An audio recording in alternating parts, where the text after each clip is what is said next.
Okay, guys, we are live. So for those listening at home, welcome to the Live from the Sword Coast podcast. My name is Kevin Madison, and I will be your friendly dungeon master this evening.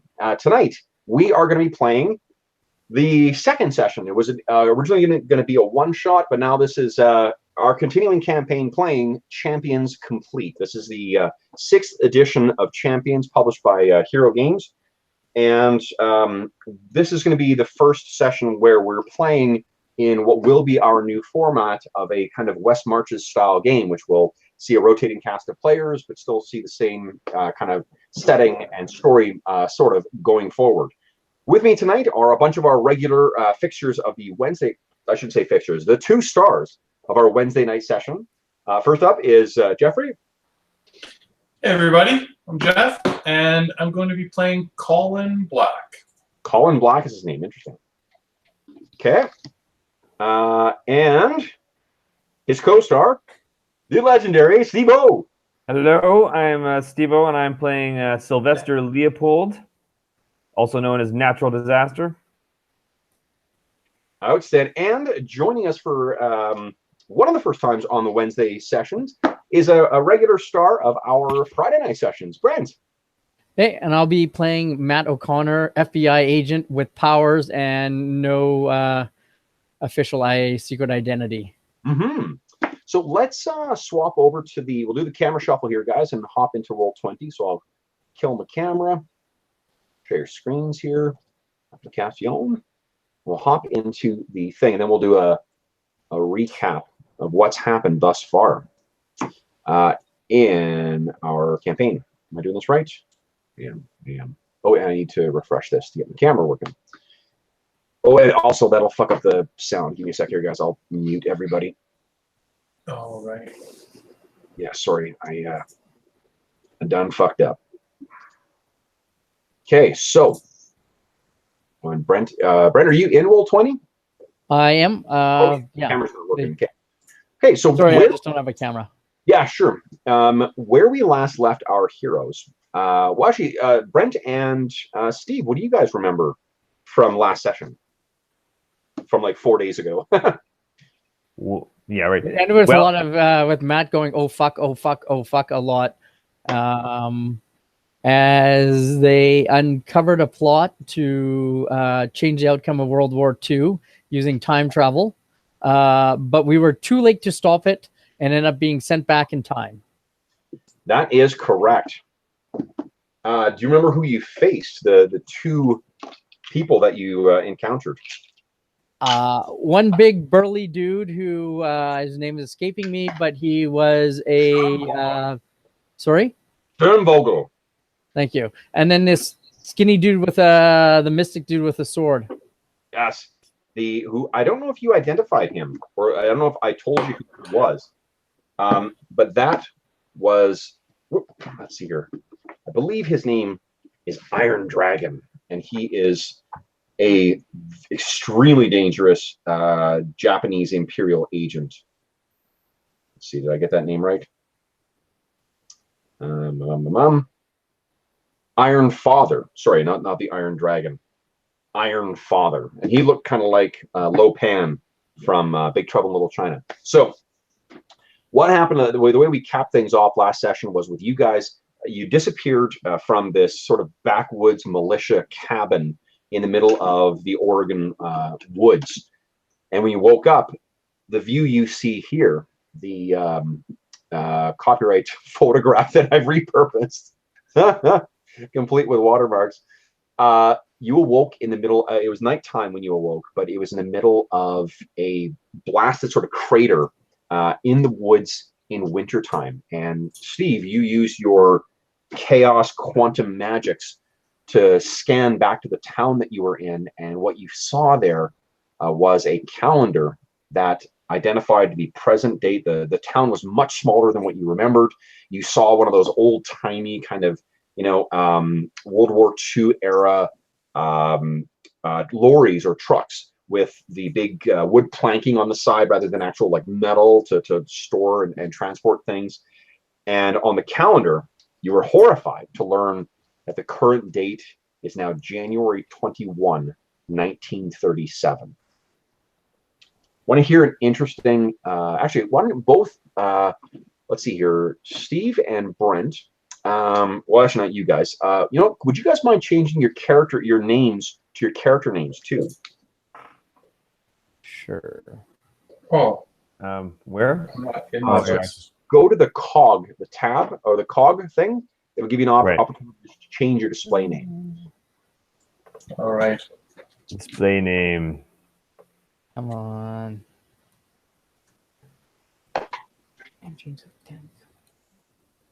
Nice. Ah, Natural disaster, duplicator, and I'm getting to it. Stupid thing. while you're doing that, I'm gonna quickly look up Steve's luck power as well, just to remember myself. When the GM asks for a luck roll, the player makes an effect roll, and every 6 rolled counts as 1 point of luck. The GM then decides what, if any, lucky event happens to the character. Yeah. Sweet. So I can make you make a luck roll when you are totally overwhelmed in combat, when you have no idea how to find out what he's looking for, when you're about to let an opponent escape, or any other time outrageous fortune could save him when he doesn't expect it. All right. Pretty good power. Great. Okay, Matt O'Connor. So Matt and Natural Disaster, would you guys kindly give me intellect rolls, please, or intelligence rolls? I think, I reloaded, so I closed your character sheets off. So what you want to roll is less than whatever your... So 3d6. 3d6, that's correct, yeah. I got a 7, and it's under my 13. Oh, nice. That's well under. 7. 7 as well. Jeez, okay. So Copier. you know what you find is that your... I think that's pretty much good enough. Neither of you have a history as a skill, right? Oh, I wish I... Damn it. Bush League DM. I want to... let me see if I can find something here, actually, because... They have grade school history. Okay, I'm just going to see if I can... I don't know if I can find cover of this or not. No, I can't. What I was hoping for is for a cover from the New York Times for January 20, 1937, which would be the day before you guys arrived here. Because you know what day that was? Sorry, what was that date? I've got I'll get it for you later, but I just purchased a subscription to the New York Times a couple months back, and I've got an access to their... Yeah, January 20, 1937. What that was FDR's, I believe, 3rd or 4th inauguration. Ah, nice. Yeah, I think it was his 3rd because he was elected one more time. Right. During World War II. So so he was elected in it would have been, if he was elected in 36, he was inaugurated in 37, which means the next election would have been 1940, and then in 44. So maybe it's his 2nd inauguration. Wow. Anyway, that's what you see. There's because it's the night that you arrived. You see the newspapers that are still waiting for a collection from the day before. They have the picture of FDR getting sworn in, in Washington. So, what do you guys do? Your cell phones are showing no service. There's been no sign of the road that you arrived on when you first came here. And there was just that, you did find a... Oh, yeah, right. You had done a scan of the of Sternbogel's mind, right, Brent? Right. So you got a pretty good... Wait, so you guys are from the future? Yes. Okay. I wanted to pull a fast one on them for the Friday session. So Nice. okay, so what do you guys? I'll show you as well too, Steve. This is what you saw in town, incidentally. The top 2 pictures are a good reflection of what this town looks like right now Hmm. in 1937.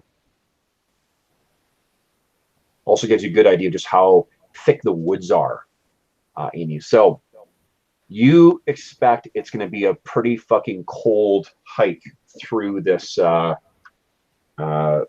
weather, and I think with judicious use of your what do you call it? Your clairvoyance ability, Steve. You'll be able to get there. However, it's pretty cold, and you guys are not dressed for it. Can I use my force field to take a bit of the chill out of the wind, or at least block the wind? I'm not sure if a force field. Well, your force field requires you to expend endurance each round it's active, right? Yeah, so I'll probably pass out. Never mind. Well, it's just that you could keep it up. Like a way to do a quick math of it is, what does it cost per round or per phase, I should say? Force field Is I've got it listed as 0 on the roll 20, but that's not right. hang on, let me. I got the printout.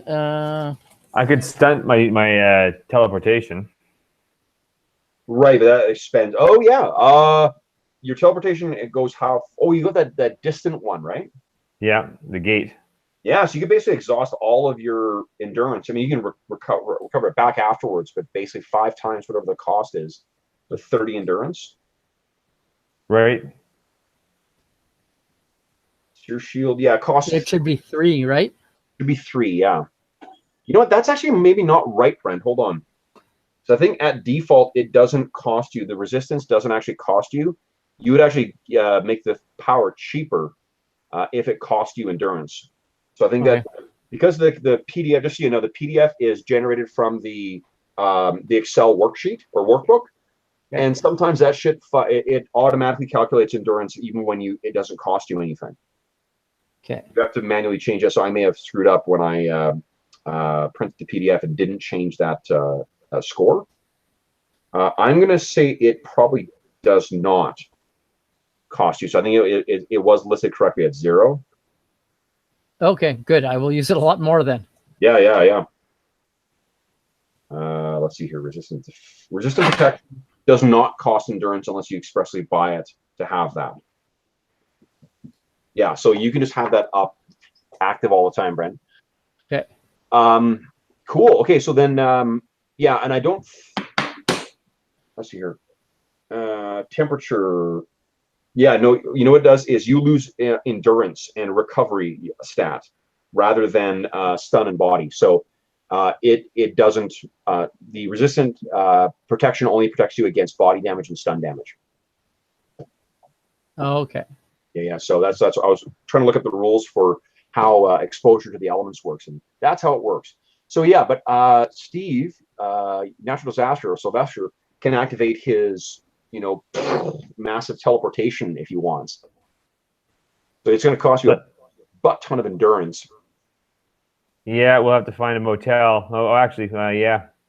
I think I can use a mental illusion to make it look like we've paid for a hotel, because none of our money will be valid. They won't take my debit or credit cards here. No. But I should be able to use an illusion to at least get us into a hotel. Steve, would you please in roll 20 roll 4d6, please? Oh, where to go? 4d6. 4 rolling. 1 6. Steve, you got because your luck is just the way that it goes, you actually have a bunch of old silver dollar coins in one of your pockets, one of your like bags or whatever. Nice. You're gonna have some spending cash with, because that's just the way your luck works. So guys, what I'm setting this up for is to your character sheets or your tokens here is I'm going to suggest we put Brent, what is your body? My body is 8. Oh, and it's a value is 18. Sorry, the points was 8. 18. Okay. What is your stun? Stun. Where the hell is stun? Oh, it's blank. Hang on, let me look at my other character sheets. It's blank. On the roll 21. No, your stun is 40. Okay. Oh, you know what? I was looking at maximum current. Oh, that's why. Never mind. Yeah, that's not entered. Okay. Okay, your stun is 40, and then what is your endurance? 45. 45. Oh, the character. Yeah, it came off the character sheet at the bottom. Okay. So what I've done, Brent, is I've entered that on your token. So you can track your endurance, your body, your stun, just in that. It'll track it on the bars for you. Awesome. Yeah. All I'll do is also quickly get in there and put it so everybody can see as well. Your name, bar 123, so you guys will know where everybody is active. Steve, let me set this up for you as well. And Steve, what is your body? 10. What is your stun?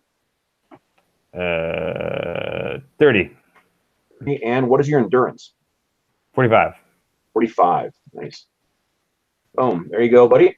There's Natural Disasters token.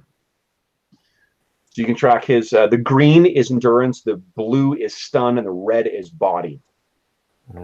Jeff, can you see both of those? There we go. Yeah, I can see those. Okay, cool. So, you, Steve, what does it look like when you activate your massive teleportation power? For that, there's sort of an energetically bubbling ring that sort of surfaces, and you can sort of see through it to another location. Cool. Okay. So there's this weird, like the snow on the ground is being disturbed a little bit by the edges, and you look through, and it looks like a really old, like logging town, basically, or logging. Yeah, I guess a town. It's not really a city. And you sort of hear the kind of like, or you see an old, not like 30s style car go rumbling by, and once it passes, though, it's pretty much silent. It's late at night, so the town is probably pretty empty. But you guys step through, and then you find yourself back in town, but apparently back in time as well. Now we can't see on the signs here, but I think that probably the diner I'm thinking of is a little further down the street in that top left photo, like maybe around here where I'm thinking. Mm-hmm. But otherwise, the street is mostly empty. There's maybe 2 or 3 cars that are parked on the street. Folks who are likely staying at that Redwoods Hotel on the left-hand side. But otherwise, the street is empty. There are a couple street lights along here, but outside, there are those mountains you see there. Those forested mountains are all just black silhouettes against the sky. The sky is illuminated by about a waxing moon. So there's some light in there. What are you guys thinking right now? A mixture of alternating between oh fuck and we've got to figure out how to survive in the past. Well, and as a reminder for those listening at home, and for Jeff as well too, who plays your characters, guys, in the movie version of our campaign? Ooh, that was a good question. I had someone. You did. You have basically Point Break era Keanu Reeves. Oh, that's right. I can remember. And then Steve, who plays your character? Jim Morrison. Jim Morrison, love it. So you arrive complete with really long hair. And then this half is Keanu Reeves half or quarter Asian? I think he's part Lebanese. Is he? Well, he's also Asian of some kind. Is he? Okay. I thought. The reason I was thinking about that is because you guys are about 5 years off from Japanese internment camps.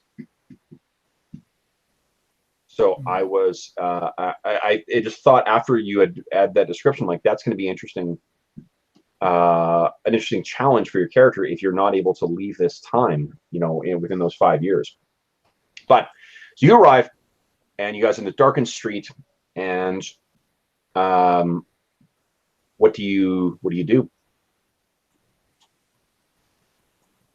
Oh, well, what should we do, Agent 11? Do we need to get some shelter or do some recon? It's cold. Yeah, Keanu Reeves is not Japanese. I just checked his Wikipedia profile. Okay. We're good. Okay. If I'm adopting his complete ethnicity.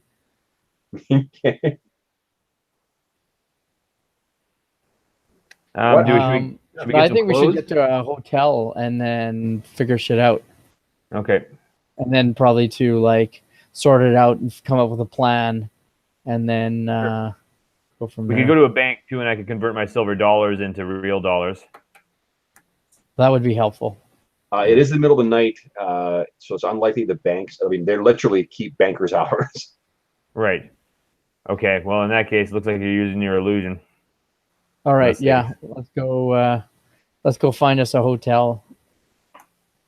So, guys, one other thing I want to ask, because I think your characters maybe, I'm not sure if this would occur to them.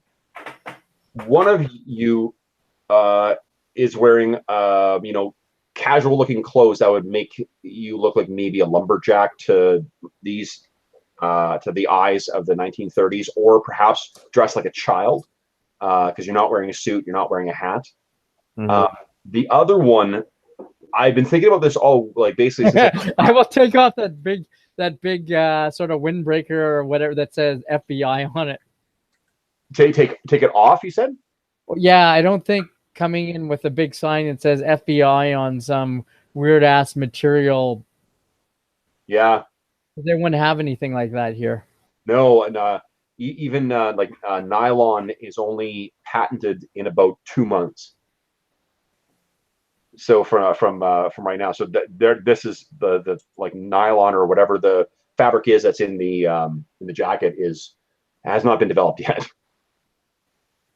But it's not really your look that I'm particularly concerned with. It's what would they make of this long-haired hippie guy in the 1930s? Drifter. Yeah, probably. Unless they saw something different. Yes. Unless it's late in the night, the guy's kind of sleepy, and two guys in suits come in and pay for a room in cash. Okay. I mean, I guess that's how you'd pay for a room anyway, back then. Yeah. Do you take charge? Talking about why are you going to charge me? Okay, so I think that because this is a small town, and because this is in the middle of the night, and it's the 1930s, I don't think that the hotel probably has someone on staff. I think that maybe at best the diner is the only place that's actually open right now. You go along and there's probably like a ring bell for service thing at the hotel. Do you want to go in and try and get a room first, or are you going to try and warm up or get some food or what? Is the hotel room is the priority? Yeah, what do you think, Steve? I think what we should do is figure it out, especially because basically if we're trying moving around on my illusion, we're basically stealing, and then as soon as people but it's not like a long term, like once they will realize quickly that the money's not real. So if we start spending things. Well, one thing you can mention, or maybe you can mention for Jeff's benefit as well, Brent, is the restrictions on your illusions. Like, you don't actually create phantasms or things like that. No, they're just mental illusions, short-lived mental illusions in people's mind. So long as I concentrate on them, people think they're seeing things, but only the affected targets see something. No one else does. Yeah, but so their till would be short of money, but they wouldn't know who had shortchanged them. Yeah. Or it would come across as an Or error. do they remember eventually, like, that your money wasn't real? No, they just wouldn't. Yeah, they just would see their till short. Unless they were Right. holding it in their hand, then it would just sort of disappear and they'd be like, what the fuck? Right, if they were still holding the money, but like that's what I'm saying. Like they probably put it away, Yeah. and then it's going to disappear or whatever.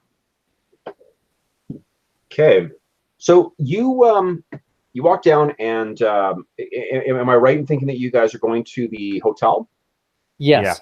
Okay, so as you guys are making your way down towards the hotel, the door to the cafe opens, and someone steps out with this bizarre, like, mad scientist looking device in his hand. It's got big coils on it that kind of have a little bit of electrical charge going along them. And he's trying to conceal it with this overcoat. Jeff, what does this guy look like? Who, Duplicator? Yeah.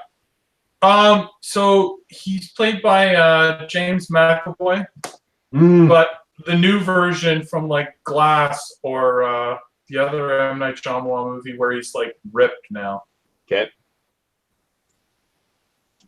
And what is he? He's dressed in what, like everyday kind of 30s? Yeah, like normal clothes for the 30s. He's got a hat, yeah, for like a fedora of some kind or something like that.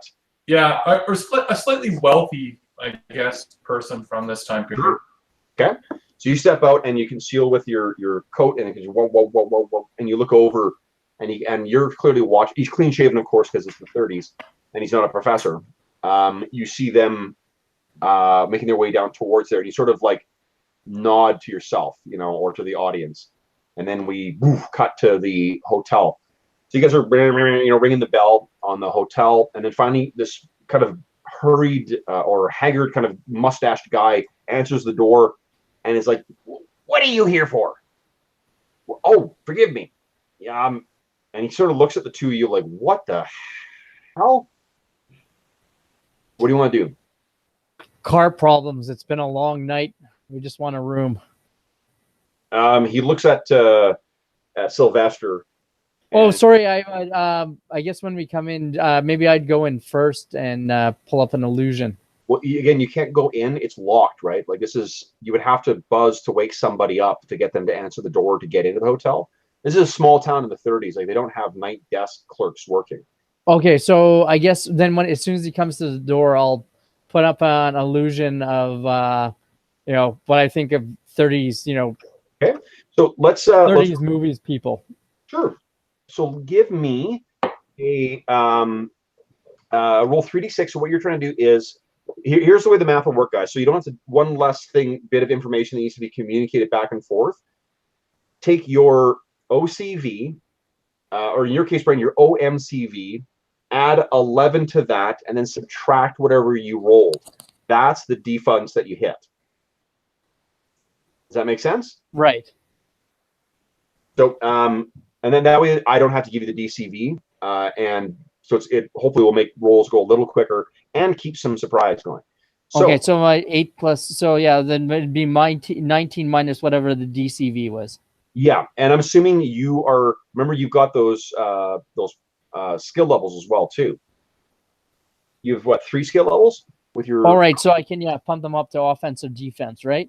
Yeah, offense, defense, or you can spend 2 to increase the effect by 1. Okay, well I'll let's do that then. So I will use 2 to increase the effect by 1 and 1 to add to my roll.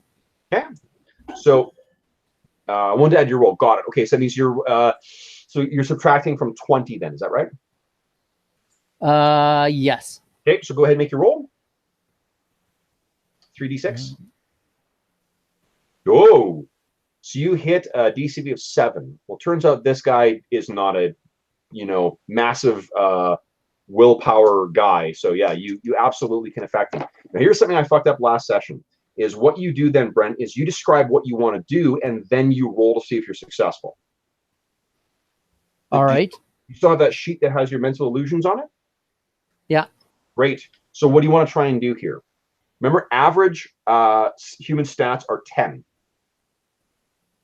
So that would be Major changes, making friends look like enemies, or enemies look like friends. Major changes to existing appearances, So male police officer appears to be a female belly dancer. That seems like you need to do major changes at a minimum. Okay, hang on. Yeah, okay, so that makes sense. Hold on.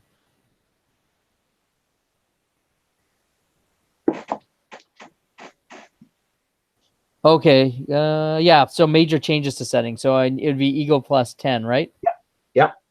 So that's what you're trying to do. So then I know what the guy's ego is and what the target number is. Go ahead and roll your effect dice. Remember, you're rolling 13d6 now because you added that extra point from your skill. All right.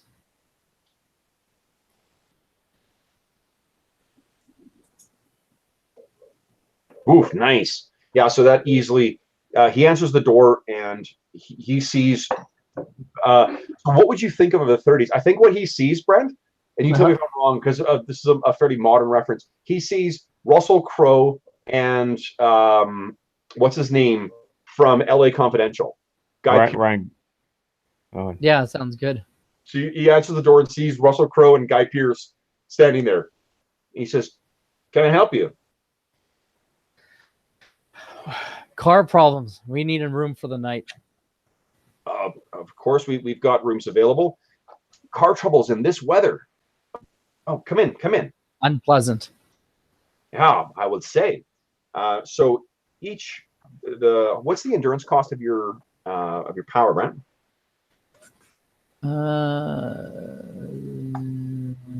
Whose nation? 6. Ooh. What's your endurance? 45. Okay, so and what's your recovery? 10.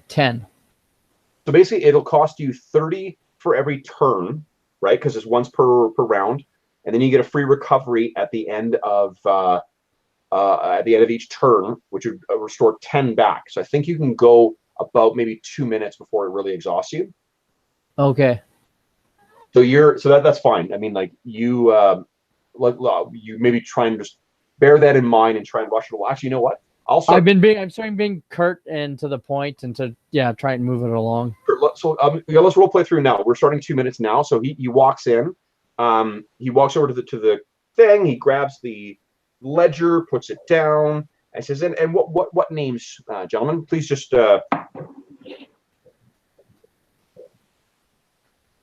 My name is Sylvester. Yeah, go for it. Oh, Smith, Matt. Okay, Matthew Smith. And your name, sir? Sylvester Jones.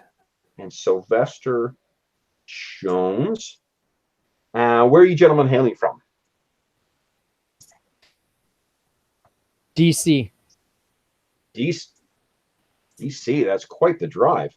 You drove all the way out here in this weather. It's been quite the road trip. Well, if you need tomorrow, there's Johnson's garage. I can show you or have the taxi take you. One more minute, guys.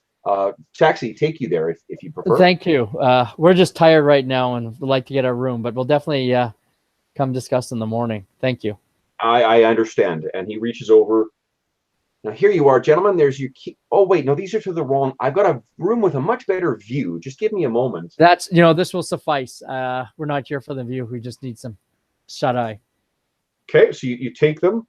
All right then. It's on up the stairs to the 3rd floor and right to the back of the hall. If you need anything, please don't hesitate to come down to the front desk and ring the bell. Great, thank you. I turn and walk away. Yeah, you're coming to like 20 seconds right now. So you're walking away. There's sweat beading down your side. Are you Russell Crowe or are you Guy Pearce? I'll be Russell Crowe. Okay, so Russell Crowe's got fucking beads of sweat pouring down his face. And then they, what do you call it? You make your way upstairs and then it collapses. And oh man, just in time. So you guys make your, continue your way up the stairs and you get your 2 rooms are adjoining each other and you check in. Before the guy, we cut back to the front desk clerk with his big mustache and his bald head, and he's putting his stuff away. And then we hear a rattling at the door, and he walks over and opens the door, and he sees James McAvoy again. He says, "Oh, sir, did I lock you out?" No, I don't believe so. Oh, well, please, because Jeff, you've got a place in here, a room in here too. Oh, okay. Yeah, I'll just come in. Just taking the night air in, sir. Yes, just checking things out. So, well then, so I'm off to bed. Did you need anything, sir? No, nothing from you tonight, sir. Thank you. And then, if you need anything, don't hesitate to ring. He turns and makes his way back to behind the desk, or behind the I guess the actual front desk, and makes his way back to where presumably he lives. So what you've been detecting, so what's your character's name again? Is something Black? Colin Black. Yeah. So what, Mr. Black, what brought you here in the first place was that your grandfather had detected a sizable energy discharge in the region, something of an unusual and occult nature. And he felt that it was worthy of exploration. Those types of events seem to be occurring on a more common basis. Seems every And what's day. the name of this city? The city is we'll say Branch. Branch. Okay. Oh, right, that's right. I think it's Bend, actually. Or Bend. Okay. Yeah. So Bend, Oregon, and it's right near here. That same energy signature that you were detecting, you just detected in the town from one of those two men who just checked into the hotel. Mm. So this is, at this time, there are unusual things in the world, obviously, because it's a superhero world, but this is not a time when there are people flying through the skies and fighting giant monsters and shit like that. Like, this is the very tail end of the age of the costumed hero. So like the Shadow type character, or the Spider, or these kind of people that their names may appear in the paper. People may talk about them because of urban legends or whatnot, but they're not really. This is a pre-superhuman or pre-superhero world, but it seems to be getting more and more unusual by the day. Okay. Once the front desk sort of guy leaves, I will look behind there and see if you broke down which room those gentlemen are staying in. He did, actually, yeah. Okay, I'll get their room number. Yep. And actually go to their room and knock on the door. Okay. So you head up, and there are two rooms listed on there. So 50-50. Oh, okay. Yeah, let's see here. Sure. Steve, you are evens. It's actually Steve's door, or Sylvester's door. So Sylvester, you get in the room. What you've got about like maybe 2 minutes or so, or 3 minutes before the knock on the door happens. What do you do? We'd probably be together because we'd be trying to plan and figure out what the hell's going on.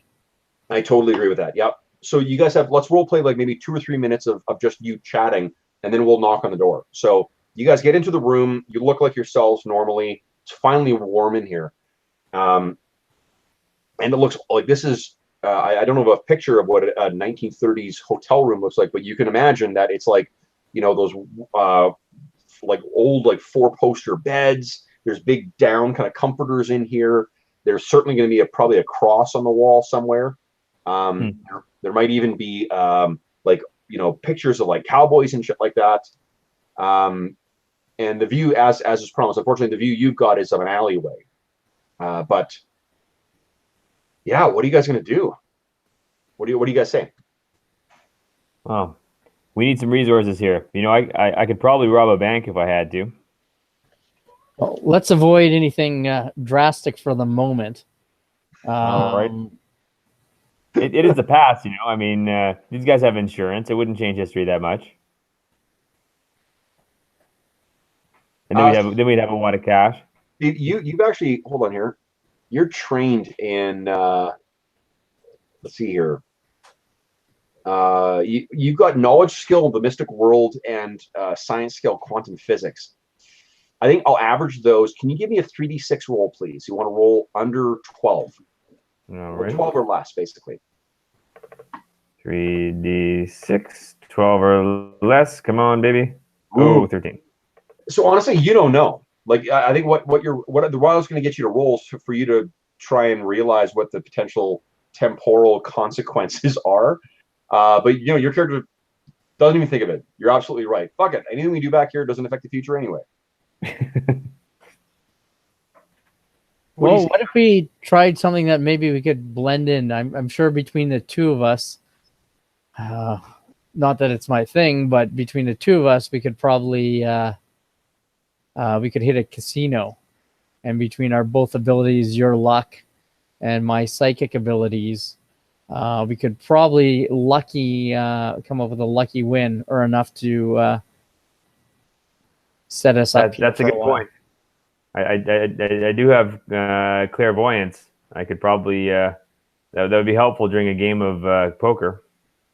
As would telepathy, and Yes. Atlantic City is very close to DC. Right, which is on the opposite side of the country from where you guys are. Right, so You are in Oregon right now. right, yeah. Well, there's We a might casino have to somewhere. resort. We might have to resort to thievery just to make it that far. Right.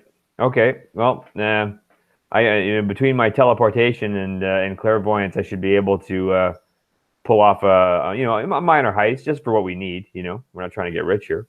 Yeah, I don't. I honestly, I think with your teleportation power, it shouldn't be that difficult. I don't believe bank vaults are very sophisticated at this point. I do have security systems, so I might have a vague idea of like what an old security system is like. I love that it has taken precisely about 20 minutes for you guys to become criminals. Well, other than saying, "Hey, I'm an FBI agent from the future," I think this is our most practical approach. Or being destitute and trying to bum our way across town. Well, what is the broader picture here?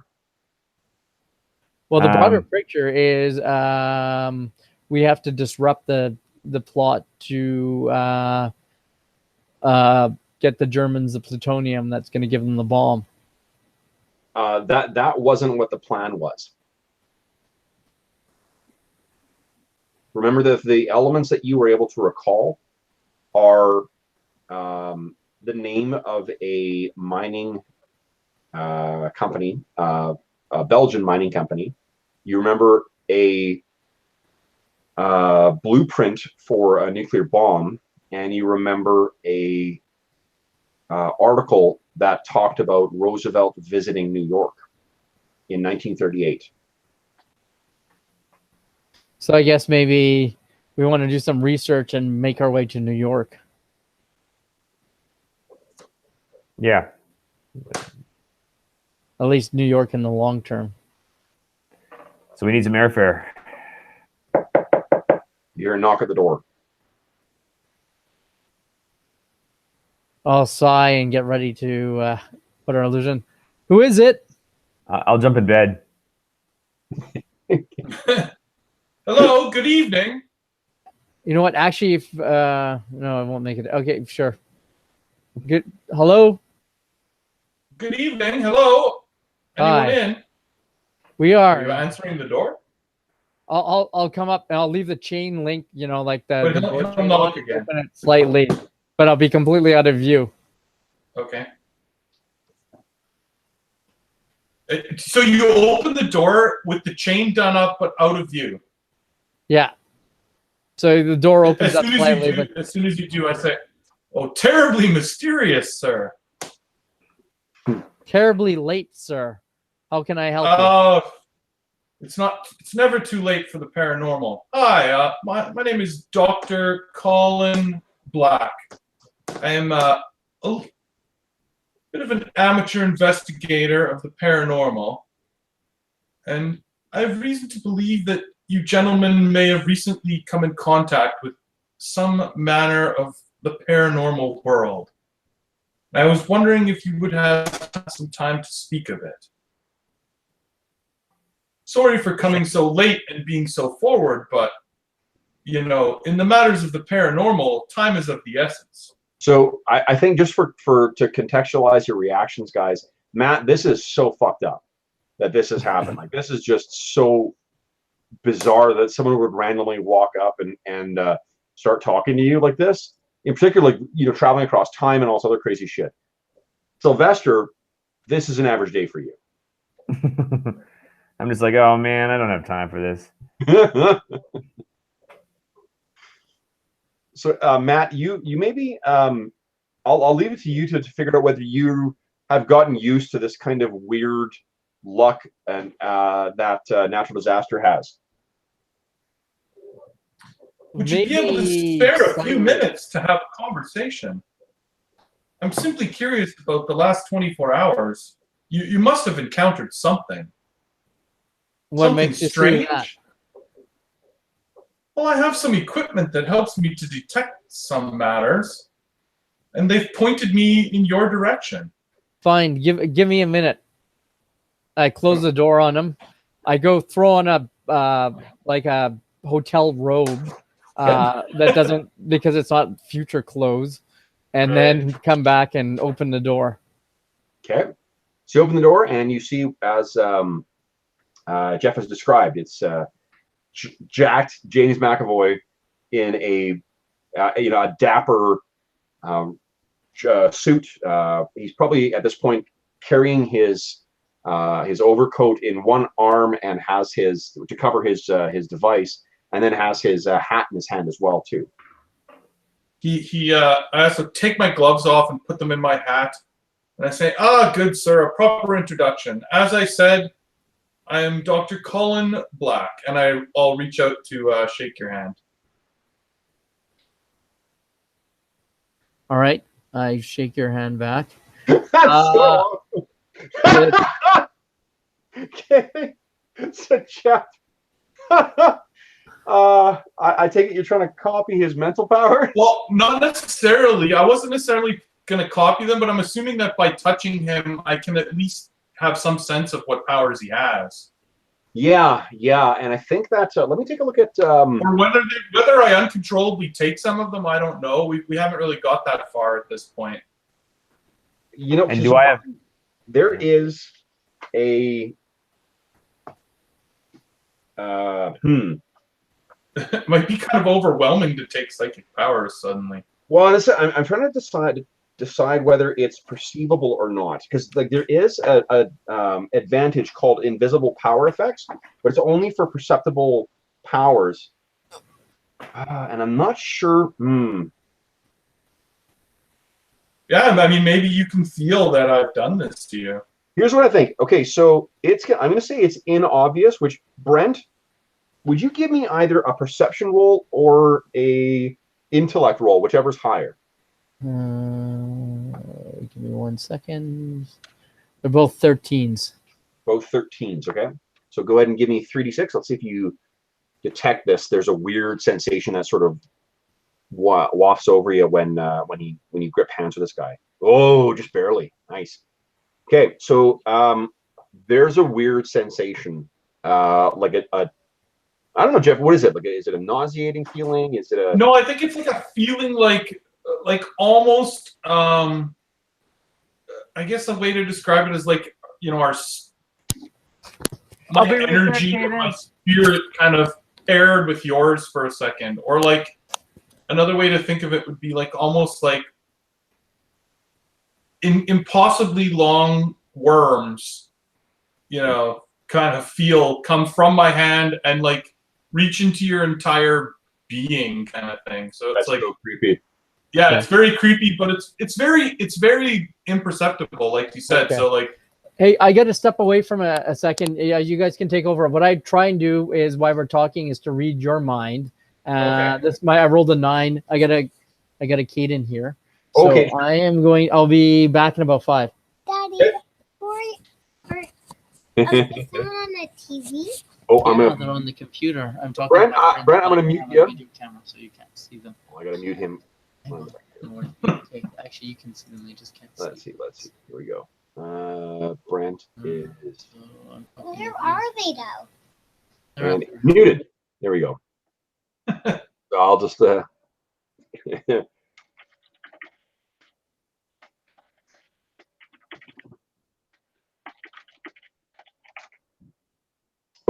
So he touches a 9 is what he said he was going to try and read your mind, right? Right. So a 9 would be basically so his, let's think here. His what's your DCV or DMCV? DMCV. I don't know any of these numbers at this point yet. Yeah, I think it's a 6 or it's a 6, yeah. a 6. Okay, so I think I'm going to boost do the same thing he did last time, which is boost his power by 1. So it's a 9, which means he needs a 13 or less to affect you. So he does affect you. And then I think the level of power, the amount of information he's trying to get is going to be like this is what would matter a little bit because none of my thoughts are untrue. No. So were you trying and like copy any of his powers or Jeff or what? Because you would get I think I'm just trying to feel these guys out. Okay. So I don't I think what we would want to do then is we're going to want to build in a sense power for your character that will allow him to sense like what powers the other character has. Because right now all you can do is try and like copy shit, and then you sort of learn, I guess, when you're activating your power. Okay, well, if it works that way, then I guess I would have copied his power. Okay, I think that sort of fits for this raw state of your character as well, right? So, right, like he really doesn't have a choice. He just sort of like, as he's feeling it, he feels power and he just sort of grabs it. Okay, so are you trying to go for his? I think, Kev, if I'm sort of like, if you're giving me a little bit of privy to his powers, I think if I saw he was a psychic, I would take his psychic defense.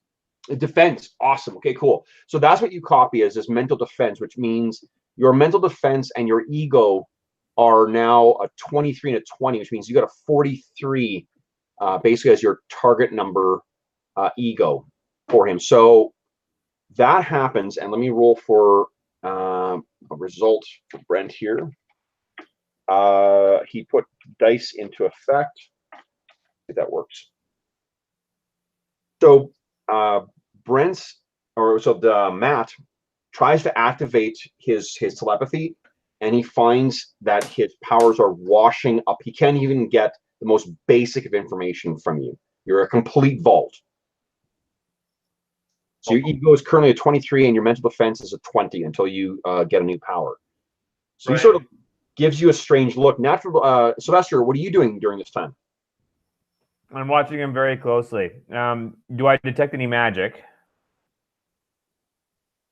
Oh, one sec here. I think I shit. Sorry, I was. Are you obvious, or are you like hiding under the covers? Or are you just like obviously a person in bed? I think I'm pretty obviously a person in bed. Oh, okay. Then I'm assuming that Brent gave me his name when he shook my hand. So I'm going to say, and you are, and I'll walk over to shake your hand. Okay. Matt is sort of staggers back and is a little confused by what the hell's happening. So that's why he's not interacting right now. Right, like he just wasn't expecting that. Yeah. So this guy walks up towards you, Steve. What do you want to do? Did I detect anything there? Should I make a roll of some kind, like a perception roll, to see if I figure out? Just so you know how your character, how the power is built, Steve. You can use detect magic. You got mystic senses to try and sense magical shit. But when you do it, you have to sort of stop. Your DCV goes down to 0 because you have to sort of stop and fully concentrate on it. Okay. So give me a roll, please. 3d6 roll. Let's see if you succeed. Your sense magic. Oh yeah. Boom. So I don't think there's nothing magical necessarily per se, like nothing occult about this guy. Okay. And what about just a straight up perception check if I perceived that he was doing something to? Yeah. Well, the thing is, because of the way we're describing his power, there's obvious powers which just like you get to make a perception check. You don't even have to. You obviously know what's happening. The other one is because the nature of his power, it targets the person that's there. I think what you can, without having to make a perception roll, you know that Matt is reacting really strangely to this. Okay. He sort of is looking like, what the? You haven't seen him react this way before. He seems confused by something. Right, Okay. but he doesn't look injured or anything. He's just confused. Okay. Well, I'll stay under the covers and I'll say hello. And now, what brings you to? My name is Sylvester. What brings you here exactly? So this guy, he looks like Steve said, like a drifter. Really long hair, greasy. He's dressed in really weird, ratty clothes. Not ratty. I mean, he's also, but he does, from the way you described him before, Steve. He's got kind of like lots of like amulets and gewgaws and shit, like magical stuff hanging around him. Mr. Mojo Horizon. Mr. Mojo Horizon. Yeah. So he looks extremely bizarre. Oh yeah, definitely. So I almost, you would think like a gypsy. Okay. So I pull my hand back and I look at him and I say, "Sir, I am fairly certain you are the paranormal." Well, that's an interesting guess. But what do you care? Well, it is in my family's interest to investigate these matters and make sure that, no ill will is happening to the greater world. Oh, I assure you there's no ill will in this room, just the will to try to get back home. Well, back home, you say? Where are you from? Oh, that'll remain our business for now. Okay, well, is there any assistance that I could be? Well, now that you mention it, maybe. We could use a little information about this age. Oops. About this age? I love it. Ooh. Natural disaster strikes again. All right. Do you mean this city, sir? Yes. Yes, okay. I mean, because your clothes are very strange. Yeah, well, I've traveled to a lot of places. You would think he's maybe European. Right. Have you gentlemen encountered anything that you would consider paranormal or extremely strange in the last 24 hours? Oh, Brent, you're gonna have to. Sorry, you're gonna have to unmute yourself. I can't unmute you. Go into the Google Hangouts call. Well, sir, I'm sorry. What was your name again? Sorry, my name is Colin, Dr. Colin Black. Colin Black. Look, before we answer any of these questions, it behooves me to know sort of a bit more about what your intentions are. Matt seems to have recovered now. What did I miss? Well, we decided that while you were gone that it's a little more raw and I can't just like sense your powers. I basically do take one. And so sort of seeing that you were a psychic, I copied your mental defense. So when you tried to read my mind, it was like bouncing against your own mental defense and you missed the roll by a few. Yeah, you basically hit against a really impressive mental wall. Like my normal number, you destroyed me, but because I had your number of 43, your 37 didn't quite get me. So you basically got nothing when you tried to read my mind. Yeah, even the most. Nothing's hardly happened since then. I've just had a little bit of a conversation with Steve. Steve's character is still hiding in the bed under the covers and is now asking my intentions. Okay. That's where we're at. That makes sense too, and I've been through one hell of a day, so I'm probably weaker than normal too. Yeah. Well, and you also, it's like you had tried to read your own mind, right? Like your own mental defense. So that's part of the reason it didn't succeed. So, good sir, my intentions are to stop evildoers in the world. Well, I think you can tell that we're just a couple of tired old fools here. We're not exactly evildoers. Well, how am I to judge that? You refuse to shake my hand. You're hiding under the covers for some strange reason. This isn't normal citizen behavior. Hey, look, I wasn't born yesterday, buddy. You show up at our door in the middle of the night, shaking people's hands in a weird way. Well, you don't know that.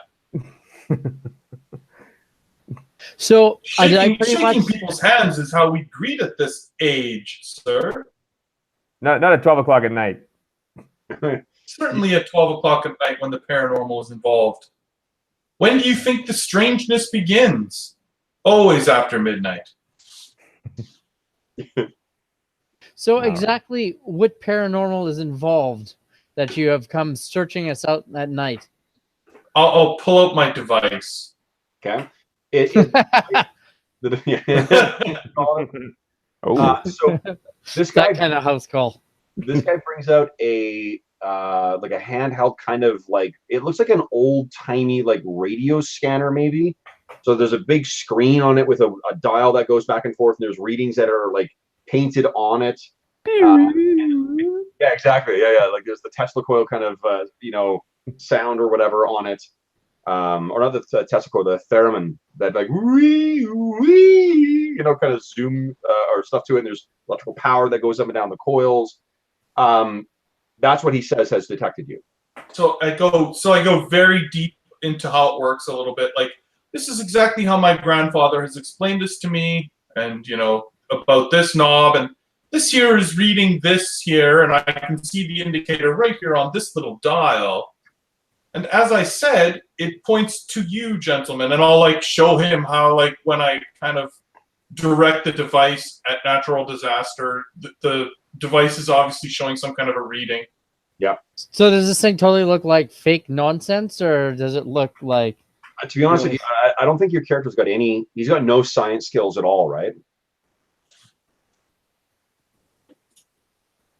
No. Would this look like any kind of like normal technological device, or just? It certainly does not look. You know what? Like, I mean,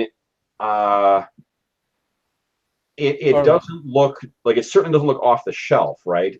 It looks like it's technology that is about 80 years or 90 years out of date. But I mean, like, who the hell knows what I don't think you've got a proper frame of reference for what advanced equipment, like advanced surgery equipment from this period would look ridiculous, right? Right. Dental drills would look ridiculous from this period as well, and primitive as well. But who knows how advanced it? I mean, it seems to be doing something, but you're not sure what it's what. Does that answer your question, or is that just a No, I get that. Okay. Look, gentlemen, I can see that you're tired. You've obviously had some kind of an ordeal today that you are not quite ready to speak of. Let me prove to you I'm genuine. Meet me for breakfast in the morning, and you can prove to me that you are good citizens, and we won't have to involve the law. And I can prove to you that I am only here in a scientific nature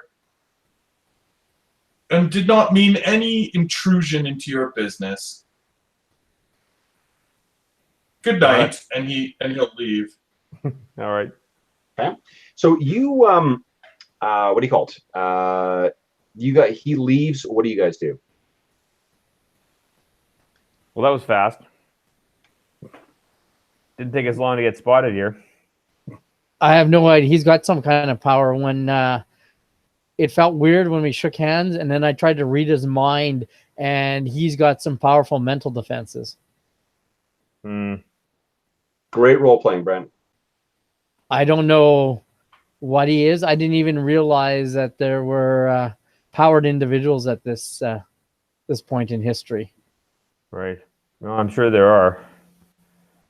Well, I guess we better meet him for breakfast. There is something to him. As to what But- exactly, I don't know. Right. Jeff, as you're leaving, does Colin or Dr. Black make any comment about their dress? No, he didn't notice because Sylvester wearing was a hiding house- under the covers and Matt was wearing the hotel house coat. Yeah. They kind of hid their clothes, I guess. Yeah. Okay. But I don't know what else they're going to show up. I don't know what Honestly, they're going to wear no, tomorrow. So. one of them is hiding underneath the bed. One of them is in a bathrobe. They're being very secretive and whatever. It's a gay rendezvous. Sodomy is, I think, in the States in 1937. So, Basically. oh man. Picturing this is like a totally like a scene out of like a Faulty Towers or some kind of British comedy. Yeah.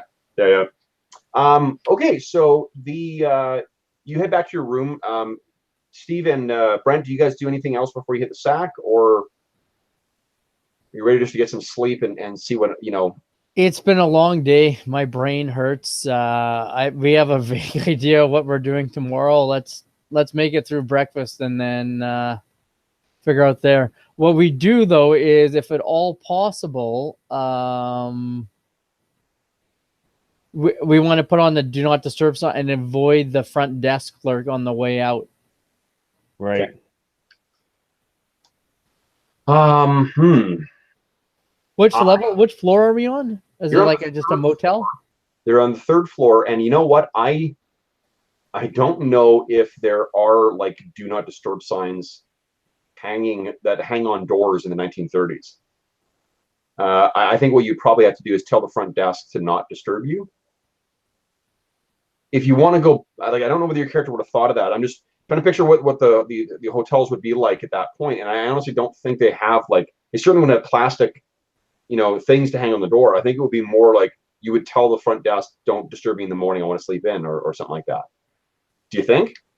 Yeah, I guess I would phone them in the morning. I wouldn't have thought of that before. No. So it would, but I want to get because the way that my illusion works, I have to see someone and then pop up the illusion. Yeah.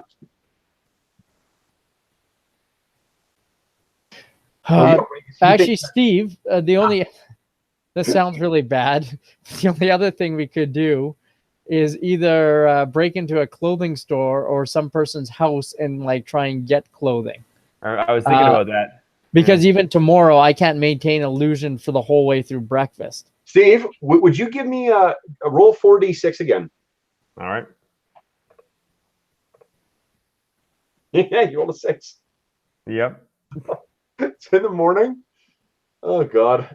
In the morning, there's a knock on your door, and you walk up, and someone drops off. This was your dry cleaning from the night before, sir. So you got 2 suits and hats probably as well, or maybe one suit with a hat and one suit without. That will fit you and Matt perfectly. I don't think I'll ever get used to this. No, so he knocks on the door and hands it over to you. This is what being Jim Morrison is like. Really? Okay, so what time is that? That's probably at like maybe 6:30 or 7 in the morning. Okay.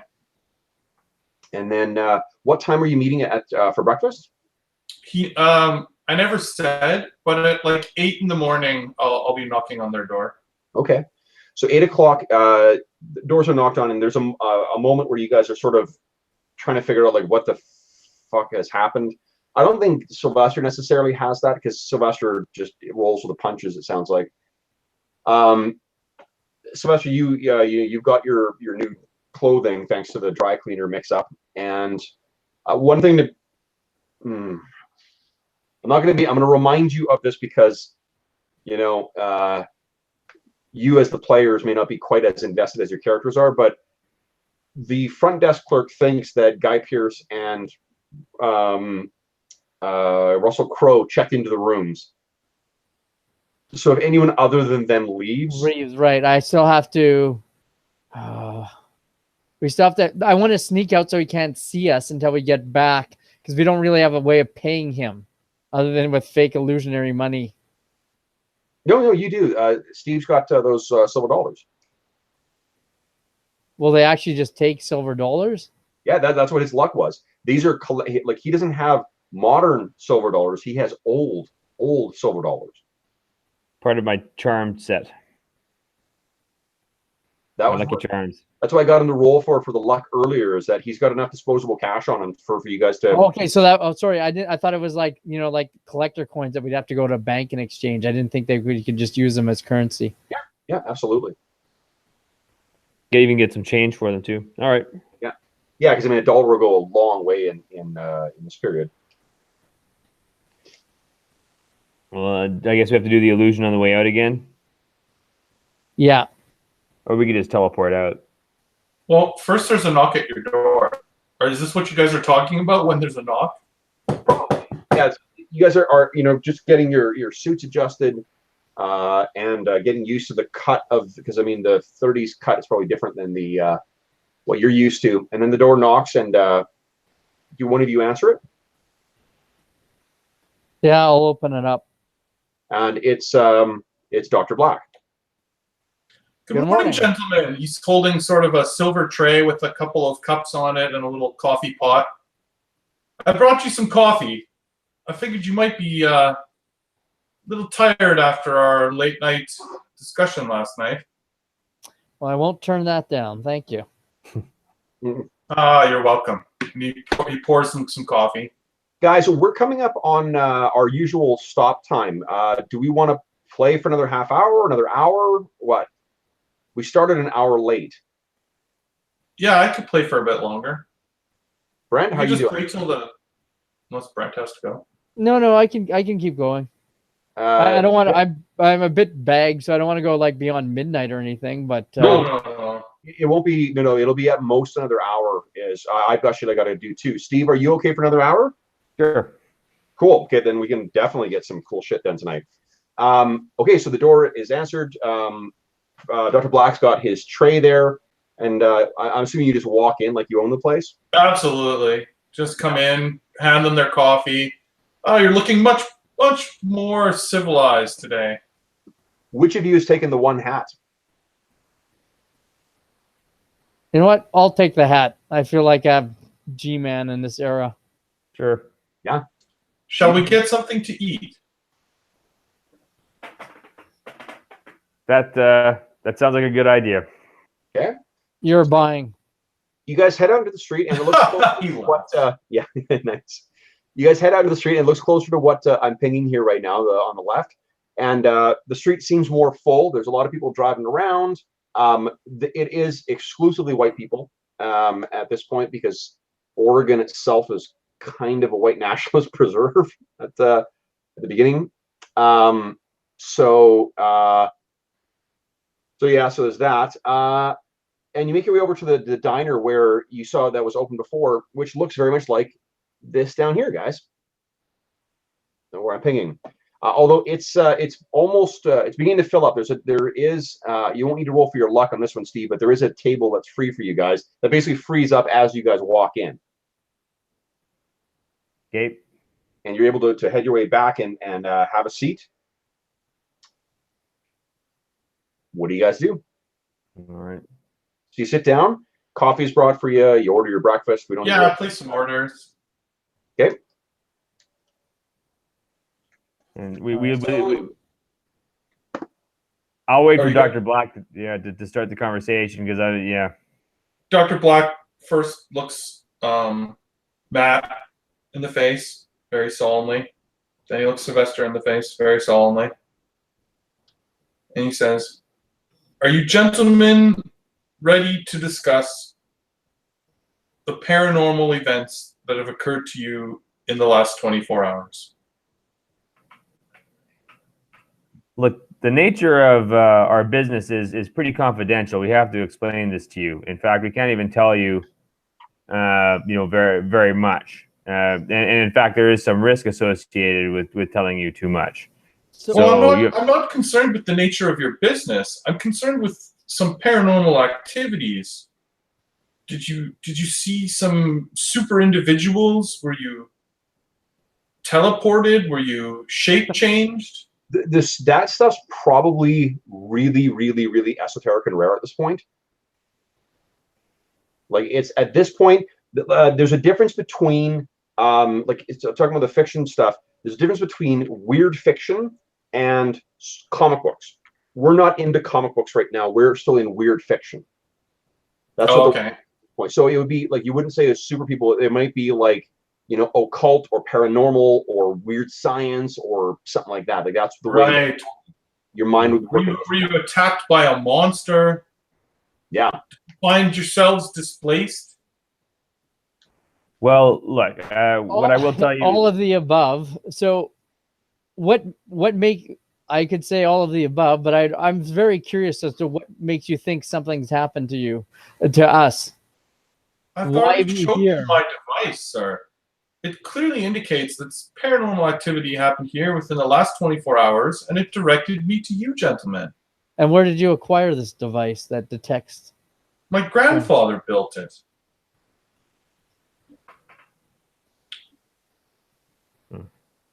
well, Do either of you guys have knowledge, skill, supernatural world? Nope. No. the mystic world. Mystic world. Yeah, give me a mystic world check, Steve-O. Alrighty. 3d6 and 12. Nice. Less than 13. Okay. So what you know is that like there are you know there are dynastic sorcerers and stuff like that. And those have certainly been active for centuries. So, you know, the fact that this guy's referring to himself from part of some family, it may represent that he's part of some kind of organization. But you are fairly certain from reaching out with your mystic senses that there's nothing magical about this dude. While you guys are talking, there seemed to be a bit of a scuffle or a kerfuffle, I guess, at the desk. You see where the bar is, where you can sit. Okay. There's a guy there who's starting to sort of raise his voice at the waitress, and he's saying it's something about his eggs. I told you to bring these things as over hard,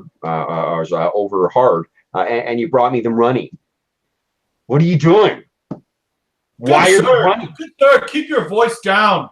We're trying to have a civilized conversation over here. He turns, and this is a white dude in his 30s with spectacles who is wearing a suit. And he turns around. And he's got a look of incredible fury. Shut the fuck up.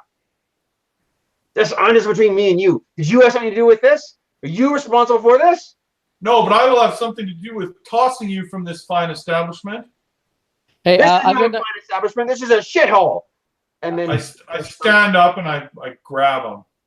okay. So give me a let's see here. It's gonna be a physical attack then. So you'll be rolling let's see here 3d6 and subtracting your 11 plus your subtracting that from 11 plus your OCV. I won't keep explaining what this is, guys. I'll just let you guys make the rolls. But and then you'll tell me what DCV you hit. Oh, So okay, what's your so OCV, Jeff? 11. Or sorry, 7. 7. So that means 7 plus 11 is 18. So 18 minus whatever you roll, that's what DCV you hit. Okay. And what you're trying to do is to make a grab maneuver. So 10 is what I hit. A DCV of 10. Yeah, so easily you grab this guy around by the scruff of his shirt, and he's going to try. Okay, so we're not going to drop into phases just yet, but he's going to try and shake himself loose just because I want to show you guys how this works. So Okay. But I'm also going to say that, like, if he doesn't shake himself loose, all of a sudden you two will notice that Colin is much stronger than you would have guessed as he just lifts the man up off the ground. Okay, so let's first off, let's roll to see if this guy escapes. So what I'm going to do is I'm going to roll. Actually, I'll do it in the roll 20 so you guys can see how this works. So I roll a number of basically the same amount of dice that I would I roll a number of d6s equal to strength divided by 5. So, and Jeff, would you kindly do the same thing for you? Roll a number of d6s equal to my strength divided by 5? Yeah, so for you it's 4d6. Okay. 4d6, yeah. That's annoying. Okay, so when you do normal damage, guys, what you also count is the body dice, how much body it does. There are a lot of powers like flash or like and like drain and like trying to contest things where what you do is you roll the dice and you compare the body. What I rolled, for every 1 that's rolled, it counts as 0. For every 2 to 5 that's rolled, it counts as 1, and for every 6, it counts as 2. So on average, what you're going to roll is a number equal to whatever your dice is. So mine, however, I rolled a 1, so that means I only rolled 2 body. Jeff rolled 4, which means you've massively overpowered this guy. He's trying to get out of your way, and it's like you're holding a child. So what you want to do in your turn is lift this dude up. You can easily do that. Yeah, like just lift his feet up off the ground. Okay, he seems to be getting more and more angry. Let me go! Let me go! Let me go! And he's starting to take this, have this inhuman cast to his voice. Natural disaster and Matt, are you doing anything to react to this? Yeah, I'm gonna try and calm him down using my calming ability that I would like to call Grind Will. Okay. So, what does your Grind Will do again? I'm trying to remember here. It drains ego, and then you become compliant. Well, potentially compliant. Okay, go ahead and make the make your roll. Okay. So I'm gonna add. I'll put 2 to the offense, 2 to defense, and I will roll. Is there some kind of a noticeable thing that you do, Brent? Like in your picture there, you've got your hand on your temple, and there's like a. No, this is his. His psychic abilities don't really manifest. It's how he's managed to pull off a career at the FBI and Okay. keep his stuff on the down low.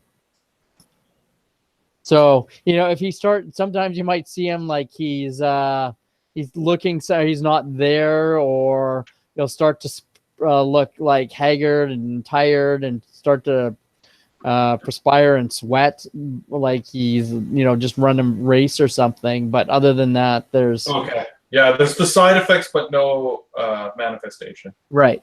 Okay. So, what I need you to do, Brent, is would you roll? Yeah. Okay. Roll your 66. This will be the drain that affects his ego. Okay. Check the cost of ego. I think ego is 1 for 1. Mr. Mojo is just like, everybody just chill out, man. But nobody pays attention to him. Whoa. Okay. So you hammer his ego, and there's no resistance that you feel from this whatsoever, and it sort of hits him. So he's going to need to make an ego roll to be able to not be compliant. But there is something else at play here. So that's the way it would normally work, Ryan. That's the way you would expect it to work. But let's see here. So you're just saying, all right, everyone chill out. Yeah, right? I just calm down and No, then that's what Steve said. Oh yeah, Steve's saying that, and I'm just trying to make him calm. What I'm doing, guys, is normally when you start combat in phase 12. So we do. So everybody gets an action in phase 12, and then we go into the normal routine. So Sylvester, that's what you did. You're just saying, all right, everyone just chill out. Mm-hmm. Okay. Then we will drop into rounds here. So let me drop into rounds here. If you open up the turn order thing, guys, it'll show you what segment we're on here. Let me see here. I don't know. Let's see here.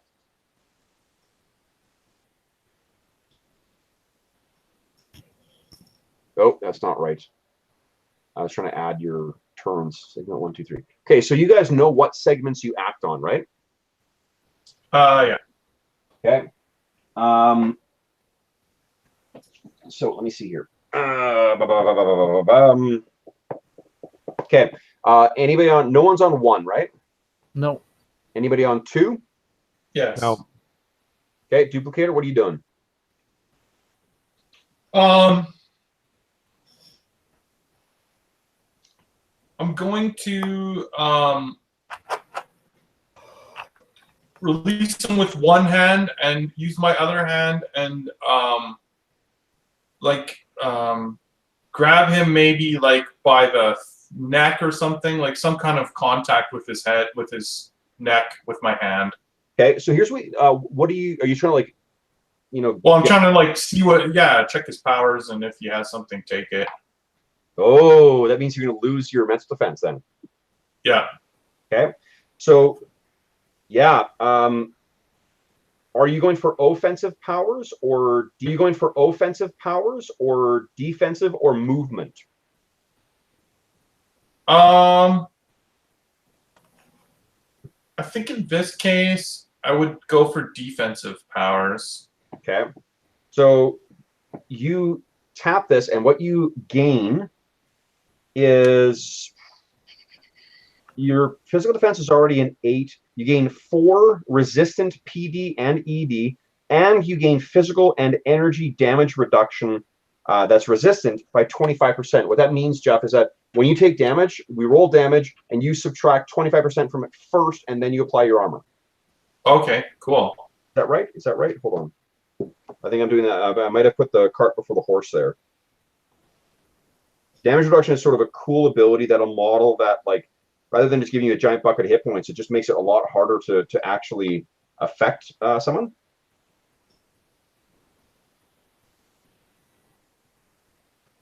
Oh, no, it's after you apply your defense. You apply the defenses, then you do the reduction. Basically, 25% less physical and energy damage. So here's what happens, though. Oh, and you get total life support. But it comes with a bit of a manifestation. So you sort of like, your skin sort of like tightens up and gets sort of an inhuman, leathery kind of cast to it. Yeah. Yeah. And you see this guy sort of, his eyes get wide. But he does not do anything because he's got no action right now. Guys, we're on segment 3. Looks like Matt, are you using a mental power? Quite possibly. So when at the end of the last round, I tried to calm him down. Does it just appear not to work, or appear to work and then he shrugged it off? What you can't do, like, you don't have, if you want to like literally try and calm this guy down, I think what you need to do is use telepathy. What you've done is you've drained his will. So you've made it so he's a hell of a lot more compliant and a lot more susceptible to your mental powers. But if what you want to do is, let's see here, telepathy. Now telepathy scanning shit. You don't have mind control, so I don't think you can really do that, Brent. Like, you don't have a power to do that. No, but if he's super susceptible, maybe I can say, hey, maybe it's time you Sure. you left. Do you have? So what I'll say is that's a presence attack. So what is your presence? Your PRE, Brent? All right. It is 20. 20. Okay. So would you roll? Let me see here. Where's presence stacks? Oh. So what presence stack, guys? So this is sort of like the social attack rules of the hero system or champions. This is how, like, Batman, for instance, would have a shit ton of presence that you could use as an attack on other things. So let's see here. I'm going to give you +2. Yeah, I'm going to give you plus 3d6, Brent. So would you kindly roll? Your presence is 20, which means it's 4d6 because it's every 5 gives you 1. Plus, I'll give you an extra 3 from the mental power and from just the circumstances. So go ahead and roll 7d6. Let's see, and then I'm going to compare that to his presence. Okay, so I got 32. 32. Okay, so I think that he sort of is absent any other thing going on. He sort of like looks at you, and the rage sort of like fades from his face a bit, and he's breathing heavily. But it's kind of like a like right after a dog has a massive freak out, there's still that kind of like their adrenaline's still pumping and they're still Right. That's what he's like, and it is the reason I mentioned animals because he's got that animalistic panting going on right now. Okay, so that was your action. Next up is something else is going to happen. Oof. So let's see here.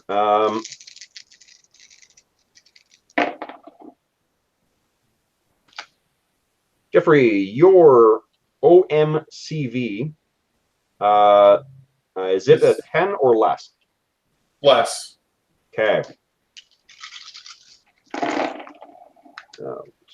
And actually, I'll set it up so that my DM rolls go directly to the in here, so I can, because this is faster than me adding up these fucking dice each time. Okay. So, Jeffrey. Yeah. What happens is you are suddenly possessed with the most white hot fury and rage that you've ever experienced in your life. This guy telling this fucking Matt character telling this guy to calm down. You had this situation in fucking hand, and he's stepping on other things. You are just furious with this fucking guy, and you need to put him in his fucking place. With Matt. With Matt, yes. Okay. So that's yours. Natural disaster. What do you do in this phase? Natural disaster is sort of standing up and sort of minding his own business, just sort of standing back and waiting to see if he needs to jump in. Okay. So then segment 4, I think, Dr. Black, you got a turn. So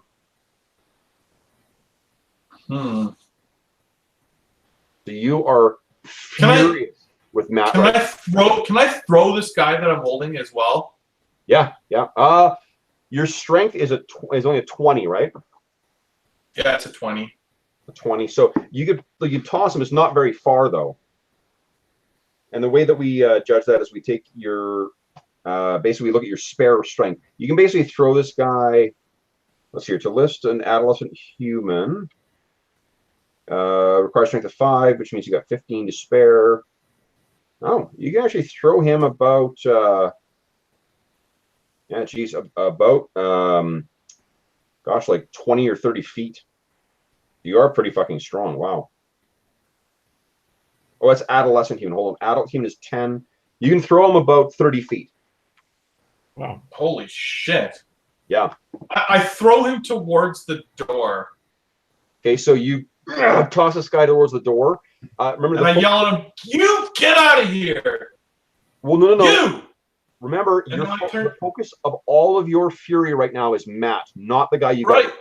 No, that's why I'm throwing him away, so that I can turn to Matt and yell at him. Oh, you're yelling, "You get out of here" to Matt? No.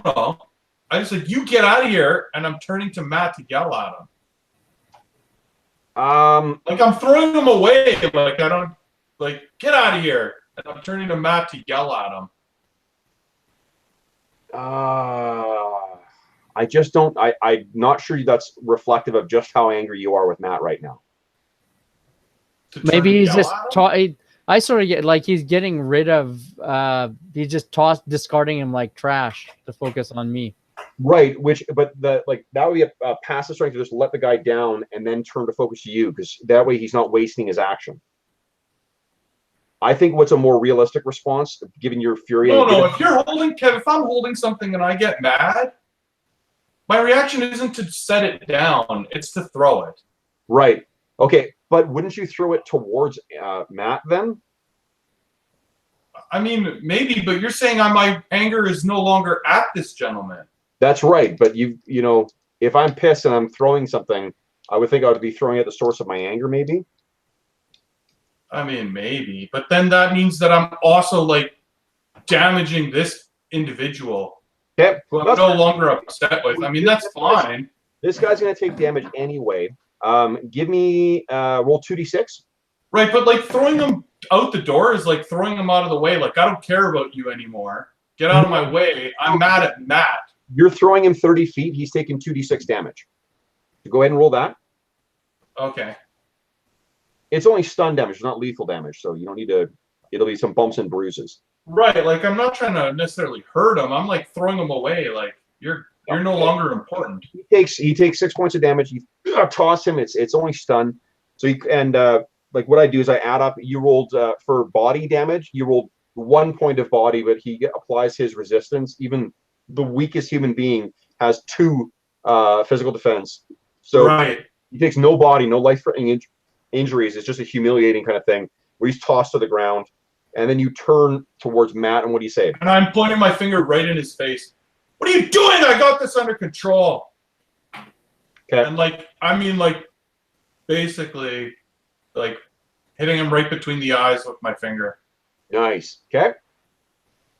So this guy, Brent, it's phase 5, depending on if you're doing a physical action or a mental action. That'll I'm gonna say easy there, and then I'm gonna use telepathy to scan it because I don't understand what the hell just happened. Interesting. Okay. So do another OMCV attack, Brent. Just tell me what DMCV you hit. All right.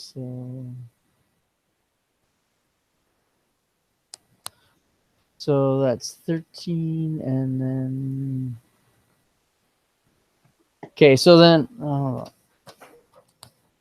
You have to declare your combat levels before you roll. What I suggest is you do +1 to the roll and +2 to your effect again. Okay. So that would be like 2 of the levels go towards bumping the effect up by 1. 1 level goes towards success. Okay. So that takes mine from 21 minus DCV. No, Brent. Remember, it's your whatever. It was 21 minus what you rolled. Oh, okay. I see what you're saying. Yeah, so it's an 8. You hit an 8. Okay. All right. Okay. Okay, so Jeff, and I think your DMCV is a 7, right? 6. 6. Okay. So yeah, Brent, you definitely affect him. What information are you trying to get out of him? Take a look at the telepathy result. Hang on. Let me pull that out. Maybe lay those in front of you, just because you will be referring to them quite a bit. Yeah, and I'm just looking for the one with the telepathy. We'll as we play more. Like, are you trying to get surface thoughts? Are you trying to get deep hidden thoughts? Are you trying to access memory? I don't think I have it. I got. I just got the mind. I got the mind scan one, luck, and mental illusion. I don't have telepathy. You want to access his current thoughts? Yeah, I'm looking for his current thoughts. I want to know what the hell's going through his head. How he went from like. Sure. So now you're going to roll, Brent, and what you have to do is you have to roll greater than his ego. So roll, because you added 2. You used 2 of your combat levels to add to the effect. You get to roll 13d6. All right. So I think I said that. Yeah, you do. You can't fail. I'm pretty sure. Whoa! Okay, so I rolled a 53. Holy shit. Okay, so yeah, like that's, man, you could have done a lot more. All right, so for whatever reason, this guy is fucking, first off, he was way easier to affect with your mental powers right now than he was last night. Secondly, he is unbelievable. You've never seen anyone this mad before, never detected anyone this mad before. And it's all directed towards you for some reason. So that's your action. Steve, you have an action on 5 as well.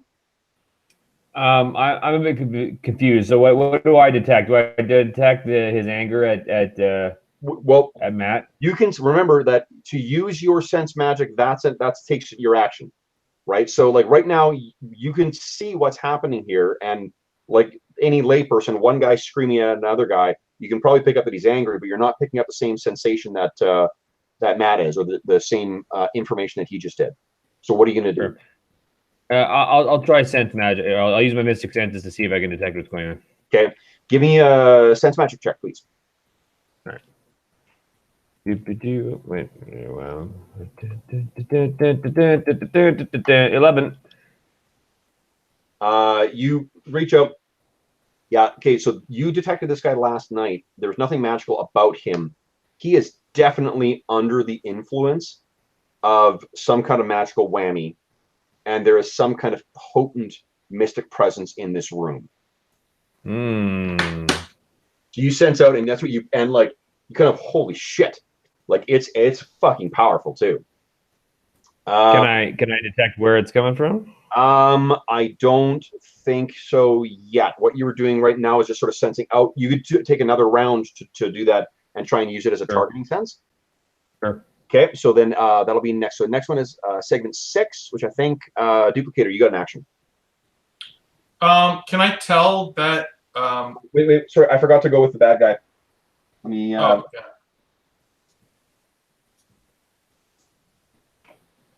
Okay. I think.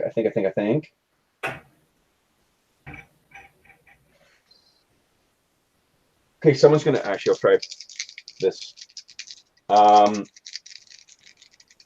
right, 11, 22 minus 10 and 11. Brent, is your DMCV an 11 right now? Or less? It is 8. The value is an 8. Okay, so you might be your what is your ego plus your mental defense? It's 43, isn't it? Ego's 23. My mental defense is 20. So yeah, 43. Oh man, okay, I did beat it.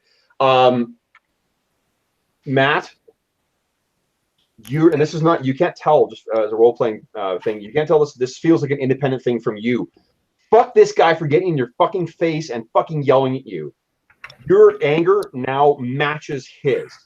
You are so fucking pissed at this guy for getting in your way, for interfering in your bullshit. Like, who the fuck does this primitive asshole think he is? So your fury is equal to his right now, directed directly at Duplicator.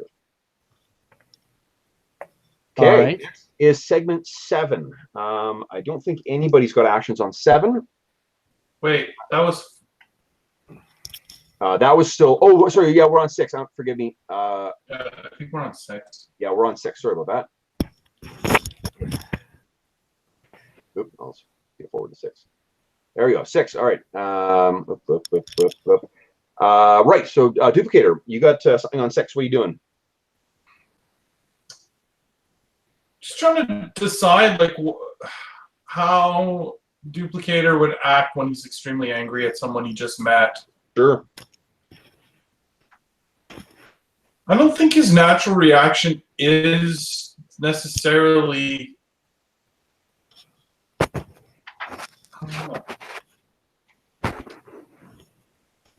Like, I don't think he necessarily would like start using his powers on him necessarily or anything like that. What do you think? But remember, this is at his most furious as well, too. Right, but I'm just like trying to decide, like, if he's a violent person, like how violent, right? Like, you know, I mean, Jeff, yeah. would you kindly give me? This is your turn now. Hold on. Would you kindly give me an ego roll, please? Sure. How do you do that? Roll 3d6 and try and roll under your ego? No, whatever the ego roll is. It should be on your character sheet. Oh, no, I don't have a character sheet in roll 20. You don't need to have it in roll 20. Your actual character sheet would have that information on it too. What the ego roll is? Yeah, It just says 15. It'll be just to the right of your ego stat. Oh, like 12? Yeah, 12. So the 12 or less. Oh, I see. Okay. Yeah, yeah. So I roll 3d6. 3d6, and you want to roll that or less. Okay. Well, exactly that. Okay, unfortunately, it's because there's a penalty that's affecting you right now that I'll tell you about afterwards. You're still possessed by fury, and you're unbelievably furious at Matt. What are you gonna do? I think what he would do at this point is he's calling him out for his like. You did that last round. No, like calling out his psychic powers. Okay, what do you say? Um. Oh, if you're blaming him for this? Yeah, like basically, like you're the psychic here. What have you done to me? Like basically, like I'm. Well, yeah. Or like, what are you doing? Or like something just so you're clear, you think you have no idea that your anger is anything other than completely reasonable. Okay. You don't know that there's anything that's happened to you. You just think that fuck this guy. Same thing with Matt. Matt feels the exact same way at you. Right.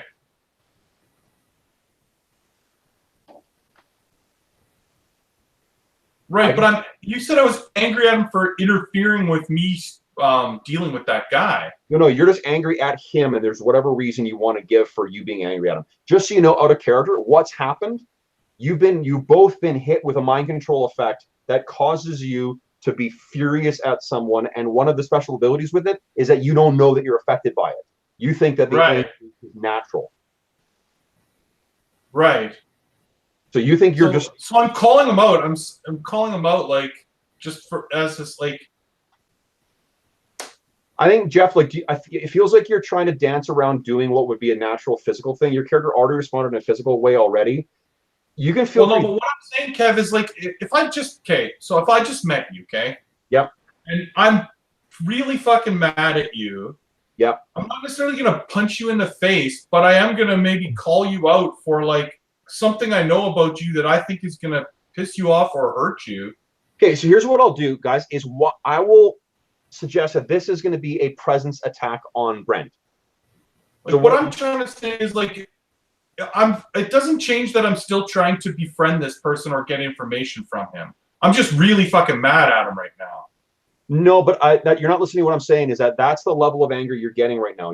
It's beyond rational. You're unbelievably furious at this guy. Any other considerations about like potential friendship or whatever else are out the window right now. You're nothing but angry at this guy. So if what you're saying is you're going to confront him and yell at him, that to me strikes. Well, no. Then I mean, if what you're saying is I'm like bestial, well, then I'll punch him in the face. Okay, so let's make an attack roll. So it's like if that's the root, like if that's what you're saying, like I'm basically a beast. I have no other thought than anger and hatred towards this person. Right. Well, if I have no other thoughts left, well, then I'm just gonna attack him physically. Well, you could, if again, the other option is a presence attack. Is trying to intimidate him. That's rules-wise how I would say what you're doing. What it might result in is him losing his next action. Like that's the consequences of a presence attack. You don't take any damage or anything like that. It just you're potentially causing him to like stagger. Right, but I don't think that if I wouldn't make a presence attack against someone unless I had some sanity of the other things I was saying about. I still want to try and get information from this guy. Like if I've lost all that presence of who he is and what I'm doing, then I would physically attack him. Think of this, just like back up for a second. Think of it rules-wise. Rules-wise, what's happened is you're under the effect of a mind control that is making you unreasonably angry and furious with this guy. So you have to act and role play your character according to that. Right, and I'm saying there's two different ways that I would attack him. One is if I still think that there's some kind of a positive, like I can be furiously angry with people and think that there's still positiveness at the end of it. If I think that that train has sailed, then I'm going to physically attack. You're far too angry to even consider that right now. Right, then that's what I'm saying. I would physically attack him. Then. Okay, so then give me an attack roll and tell me. So remember, it's your OCV plus 11, and then subtract whatever you roll. That's the DCV you hit. And Brent will tell you whether you hit him. So again, it's the same 18 subtracted from whatever I roll. That's right, yeah. So I hit an 11. Brent, that hits you. Okay, just to confirm, I'm using my DMCV for hit, right? Your DCV. DCV. DCV is only for when you're being Combat. So yeah, my DCV is 7. Okay. So you are absolutely hit. Jeff, roll. Your strength is 46, or your strength is a 20, so it's 46 damage. Roll 46 damage.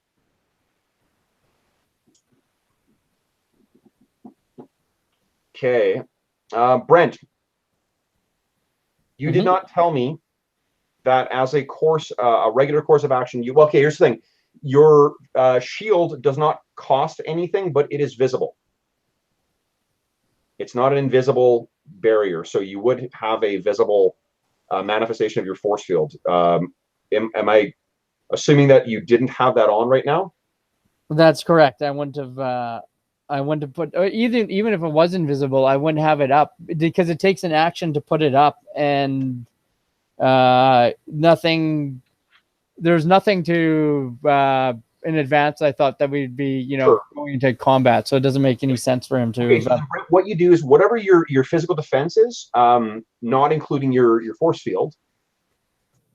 So your physical defense is a 8, it looks like, which means you take 7 points of stun and no 4 points of body, but your physical defense stops that. So you take 7 points of stun, Brent. You can take it off your blue bar. So he clarks you in the jaw. No one else has actions on 6. No one has actions on 7. Segment 8. I think everybody has actions this turn. So it will depend on whether you're doing a mental. Okay, actually, Brent, I need you to make a ego roll for me, please, because you're still possessed by this anger. Okay. So my ego is 23. So what's your ego roll? That would be 14. 14. Okay. Give me go so 3d6. You want to roll 14 or less? Nice roll. Oh, seriously, Matt, what the shit? Okay, so you don't break out of this, Brent. So you're at the same level of fury and anger as what Duplicator is going through, and I just punched you, and there's a bloody taste in your mouth. yeah, and he just clarked you in the face. I look at Now, him who and said, I look at him and say, "You need to calm down," and I grind his will. Okay, so go ahead and make your attack roll. And because I am like angry, I'm not even thinking of putting anything to my fence. He just punched me. Stupid fucker who woke me up, brought his device. He's fucking coming here, making a disturbance when we're trying to be quiet, trying to be secretive. So I'll put 1 to attack and 2 to effect. Okay, so you switch it over, and what do you hit? So 20 minus 11, 9. Well, MCV 9, so I think that's higher. Oh, yeah. So go ahead and roll damage. So it's what, 3d6? Right, so that's, and I put 2, so that would be 14 in D6. No, because it's a more expensive thing. Or drain is more expensive. You only gain a half D6. So roll the 66 and then roll one other D6 and divide it by 2, rounding up. So because even when I put, so is it 2 half points for each point, and so that's 1 full point, or just No, it's a damage. The thing is, Brent, like different damage classes have different scales of dice they get. Killing attacks are way more powerful than normal attacks. You don't get an extra dice out of that. You get like +1 or a half dice or +3, I think. Give me a roll. 17. Okay. So what is your plus a half dice? Oh, plus a half dice, right? So I just roll the D6 divided by 2. Yes, please. Round up. Come on. So 1. So 18. 15. Jeff, what is your ego right now? 15. Okay, so your ego is currently a -3. So that means you need to make an ego roll to not follow someone's suggestion for next round. All right, so Matt, that was your action. You get to go first, or this round, Jeff. You get to go first because your ego is a 23. Next highest is Duplicator's got a dex of 20. Yeah, and there's someone else who's acting this round who's got a 20. But Heroes will go first. So Jeff, give me a 3d6 roll. You want to roll 9 or higher because that's your current ego roll. Yeah, you just made it very hard for me to break this mind control. Yeah, seriously. Okay, so you're sort of standing stunned right now, of like indecisive. So that is, let's see here. So what? Because Brent got to act before me, he took my turn away. So you may basically, yeah. So you can initiate no actions on your own. That's what you do this turn. It's sort of, you're fortunately not able to act on your anger right now. But because it's your turn, you do get to make another ego roll.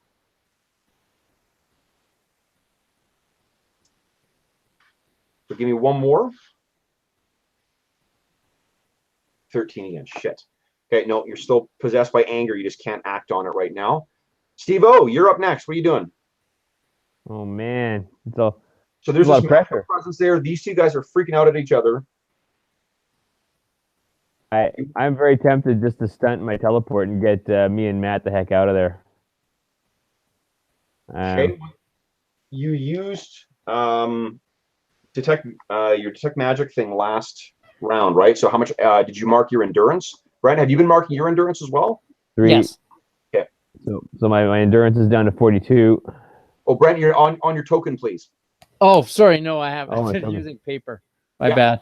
Have Okay. it. Okay, so what are you gonna do?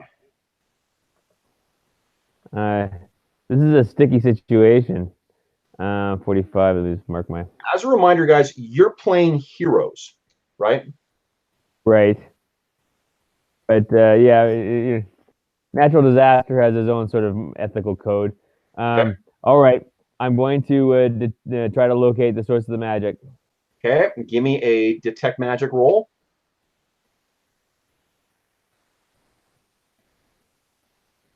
Nice. Oh, wow. So yeah, you completely zero in on this. And what you see is this crouched at one end of the far end of the bar, like kind of a vulture or a gargoyle. There is this horrific humanoid demonic creature that has a long curling tail behind it, viciously pointed ears, yellow eyes, a kind of like grayish green skin that's got kind of a chitinous quality to it, and he's got this yellow teeth, and he's kind of sitting there silently, kind of laughing at what's going on. Would you give me a knowledge roll for, what was it, your magic something or other? For Mystic's knowledge, Mystic World. Yeah, please give me that. Mystic World. 4. Check it out. Holy shit! So you know what? Like, fuck, you know exactly this. You have heard and read in one of the demonomicons that you perused as a as a teenager about the name of this. This creature has many different names that has been known by throughout the aeons, but most recently, it goes by the name Blood Rage. Blood Rage is a demon from the Netherworld that enjoys toying with humans. Its primary power is the ability to cause someone to become furiously angry. He also has vicious claws that are capable of wounding even the most toughest of heroes. When you can see those things dug into the countertop. But holy attacks cause him great pain, and in fact, even just exposing him to holy objects and powers causes him pain. Ooh. So that's because you rolled so well. That's why you got so much information about Blood Rage. All right.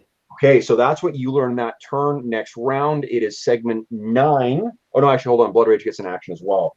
What's he going to do? I think he's getting all he wants. He maybe turns, and you can see he turns and kind of gestures towards this waitress. And then suddenly the waitress is like, her face twists up in rage as well, too. And he starts cackling again. You know? So then segment 9, no one has actions. Segment 10, Jeffrey. You want to give me a ego roll. Let's see if you can act. Oh, fuck yes! So you're able to act this round. You want to try and shake this rage, too. All right. Goes. Oh! So you're fortunately able to act, or you're able to act on your rage. What are you going to do?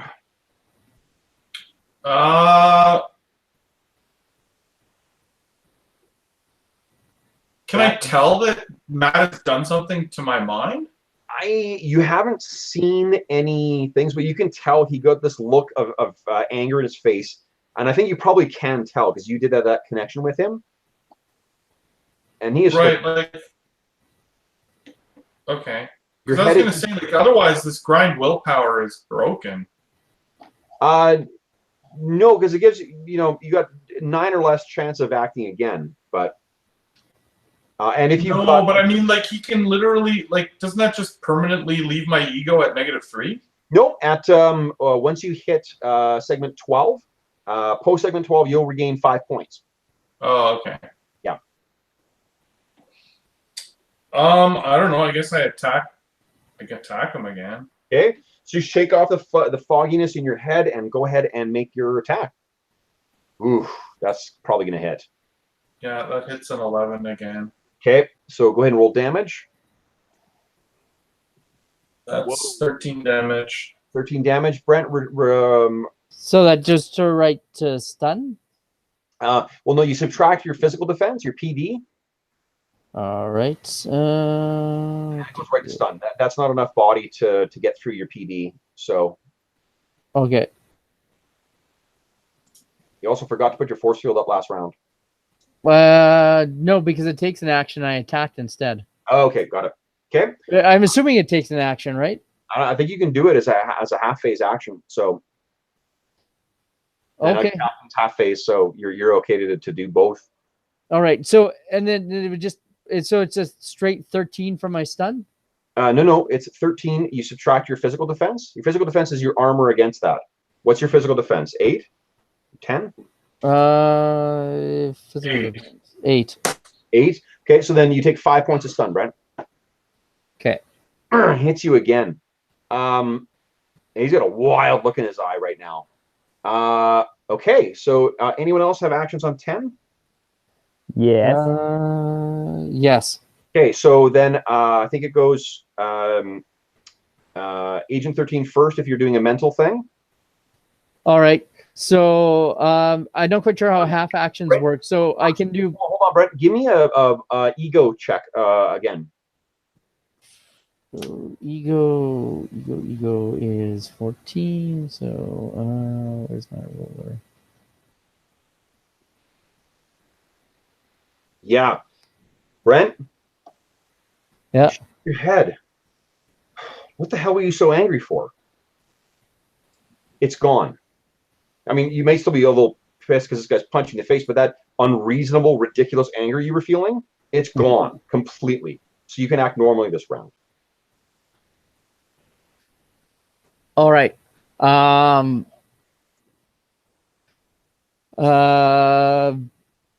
I will use a half action then to put up my shield. Can I point out one more ability that you could maybe spend an action to activate? Sure. Well, take a look at your sheet. What other thing might help you here?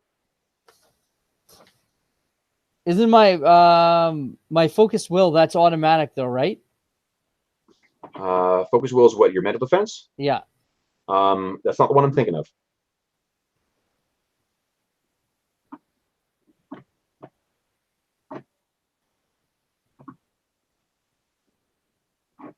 Telepathy, mind, sun, grind, will.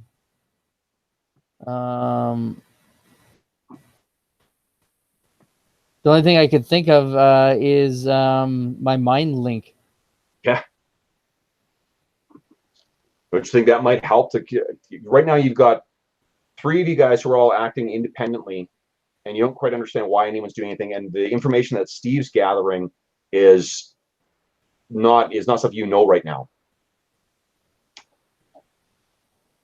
Like your mind link is an extraordinarily useful utility ability. Sure. I will. You know what? I'll even link the stranger in because we're messed up together in something. Well, here's a way that you can work. See, in champions, you can't really like stunt powers, right? And like not easily. But what you could do is if you link in and find that duplicator may be affected by this, you could try and help him with his ego rolls to break this. All right. Then you've got an actual mind link, right? Right. Okay. So your force field's up, your things are active, and now poof, you guys, all 3 of you are mind linked right now. You can communicate telepathically. Natural disaster. What are you planning on doing this round? Now, can I check my charms to see if I happen to have any holy trinkets on my body? That sounds like you're trying to be lucky here. Give me 46 roll. Alrighty.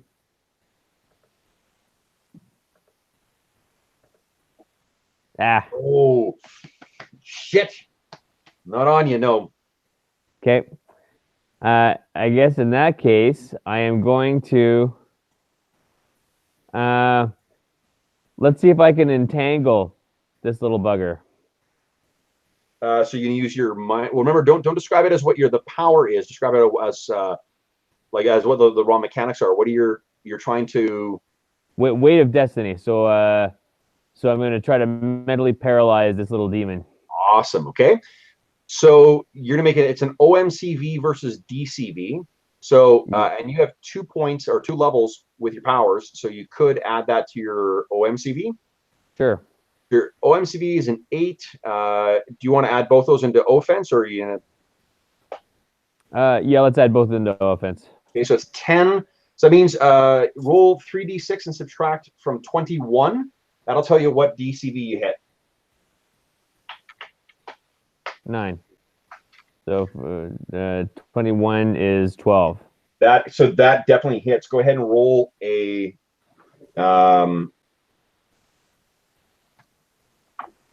what do you call it? Entangle 3d6. Yes, please.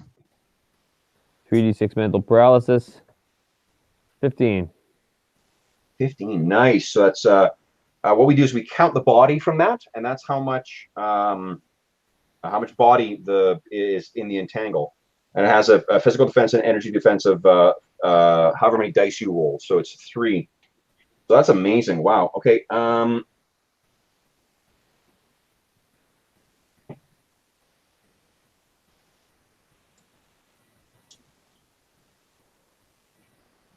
just want to see something here. Okay, so yeah, you hit him. I'm gonna make a ego check for him to see if he can maintain his ability that I'm maintaining. Now you surprise him. So what happens is you lash out. What does this look like when you manifest this power?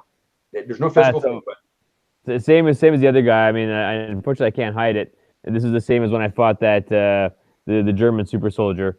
My eyes, a white fog sort of surrounds my eyes, and then it sort of lashes out like a couple of foggy whips, and then and then surrounds the target. Okay, so you see that to this what do you call it? So this thing is surrounded, and you know what? Steve, give me your luck roll again. 46. Do do do do do do do do do. Luck rolling music. Do do do do do do do. Boom! Double six. All right. So not only, Steve, does this thing manifest? So it now, guys, you can all see this, as can everyone in the diner. He appears. He's suddenly there on the edge of the diner platform there, and he loses his next action. Nice. So, you've gone. It's gone. It is Segment 11. Does anyone have actions? No. Nope. No. Segment 12. Okay, last one. Segment of the round. So duplicators up first. Give me an ego roll. Let's see if you can break this fucking thing.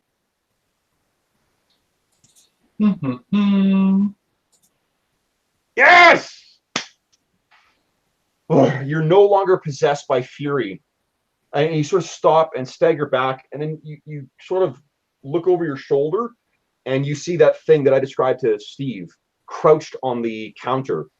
Yellowed eyes, green, scaly or leathery kind of skin, pointed ears, and a vicious tail curling around the back, and it kind of is looking at all of you guys. What do you want to do? You have free reign of actions. Oh, actually, hold on. You need to make a, because your ego is so shitty. Give me another ego roll. Let's see if you can act this round. Sorry. Yes. Yes, you can. What are you gonna do?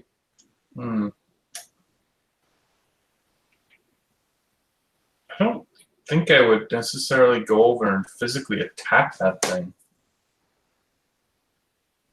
Looks like, how big is it? It's like the size of a little monkey. No, it's about the size of a human.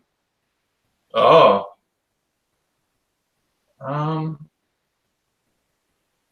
I think with the mental link, Sylvester, do you want to, like, now that it's visible, last round you could have spent an action to say a quick phrase or two.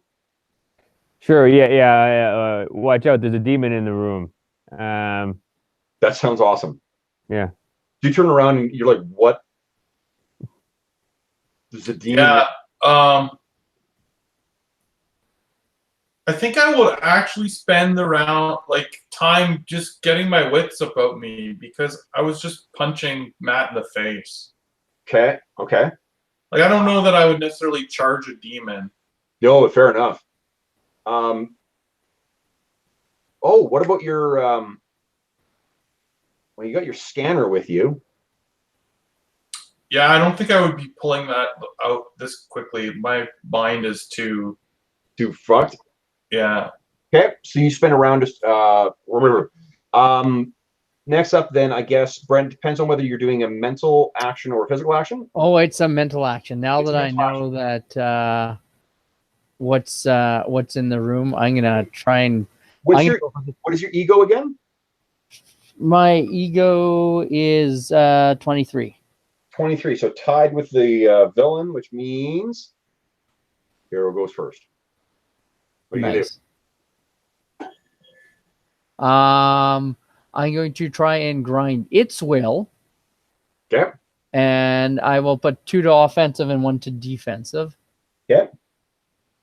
And, so did defensive mental combat value or defensive combat value? defensive mental combat value. Okay. Go ahead. So that's 36. This is actually a way that you guys synergize really nicely, because if you are successful in kicking the shit out of his ego, it'll make it a hell of a lot harder for him to escape the mental entangle. So I rolled. I beat it by 11. So you hit a DMCV of 11. You're right. That hits him. So what you're doing, your drain. Right. So 66. Okay. Does he have any power defense? He does. Okay. I rolled a 20. Okay. So he loses some points from it, but it's not enough to grind him down to nothing. Okay. Okay. So he kind of he sees that he's hit by you. We have made it more difficult for him to escape. So bad guy goes next. Rolling for his ego to try and break out. No, not even remotely. He is entangled still. Steve-O. And Sylvester's up next. What are you doing? Yo, do you have any? Oh, no, I guess I can't ask. Well, we have a mental link. Do you have any attacks that you can use on this guy that'll do damage? No, I don't have any really attacks that do anything. You have sidearm. Yeah, I could shoot it with a pistol. Mm-hmm. Okay. I wonder if I could banish this thing. No, I can't do that. Okay, well, he's still entangled, and he's Works against ego. What can I do? I will. Mental. I mean, I'm the only guy who can do any damage. I guess I got a mental blast this thing. Okay. So what are you gonna try? You're gonna try and mental blast him? Yeah. Okay. So that's what is it called? Disrupt the chi. Nice. Okay. So you're gonna disrupt the chi. Yeah. So it is a OMCV attack against his DMCV. Oh, plus we can get our 12, our recovery back too, right? Because we passed Post around 12. 12. That's after 12. Okay, this is 12. Okay. So it's after 12. So you'll whatever action you take this round will cost you endurance. And then after this, everybody gets to recover their recovery in endurance and stun. And Duplicator will gain 5 points of ego back. Okay. As will Blood Rage. Okay, and I'll dump my 2 points into whatever, my OMCV, I guess, Okay. or whatever. Yeah. Let's see what you do. Roll 3d6, right? Yep. And then subtract it from whatever your total is right now. Nice. What do you hit?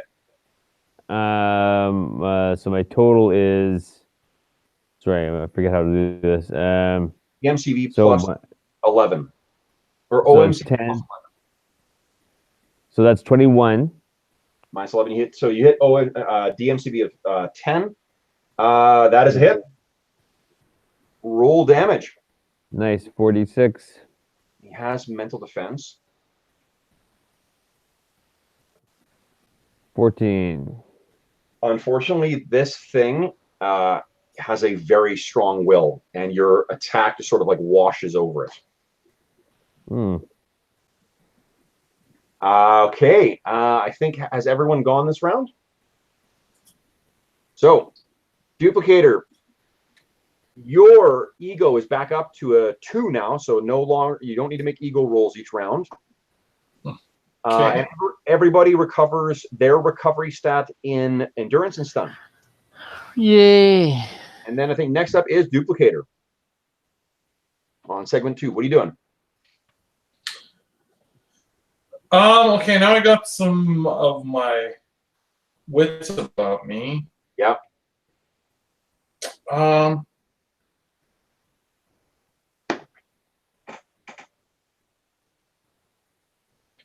How strong does this thing look? It looks vicious and wiry, and those are some razor sharp claws that it's got. I don't really have a weapon. Is there any improvised weapon I can see around here? There's a table or a chair. Okay, I'll try and smack it with a chair.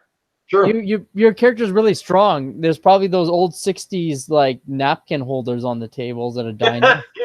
Yeah. Okay, so what I'll do is I'll just count it as the chair as a club for now, which means let's see here, you'll get to do I think an extra 2d6 damage with it. We should get a melee weapon or something. We'll talk about between now and the next session some of the maneuvers you can do to boost your damage, because like there's things like a haymaker where what you do is you start it on your phase and then it lands at the end of the next segment, and it adds 4 to your damage class. So you do 46 more damage with a normal attack. Oh wow! Yeah, it's really cool.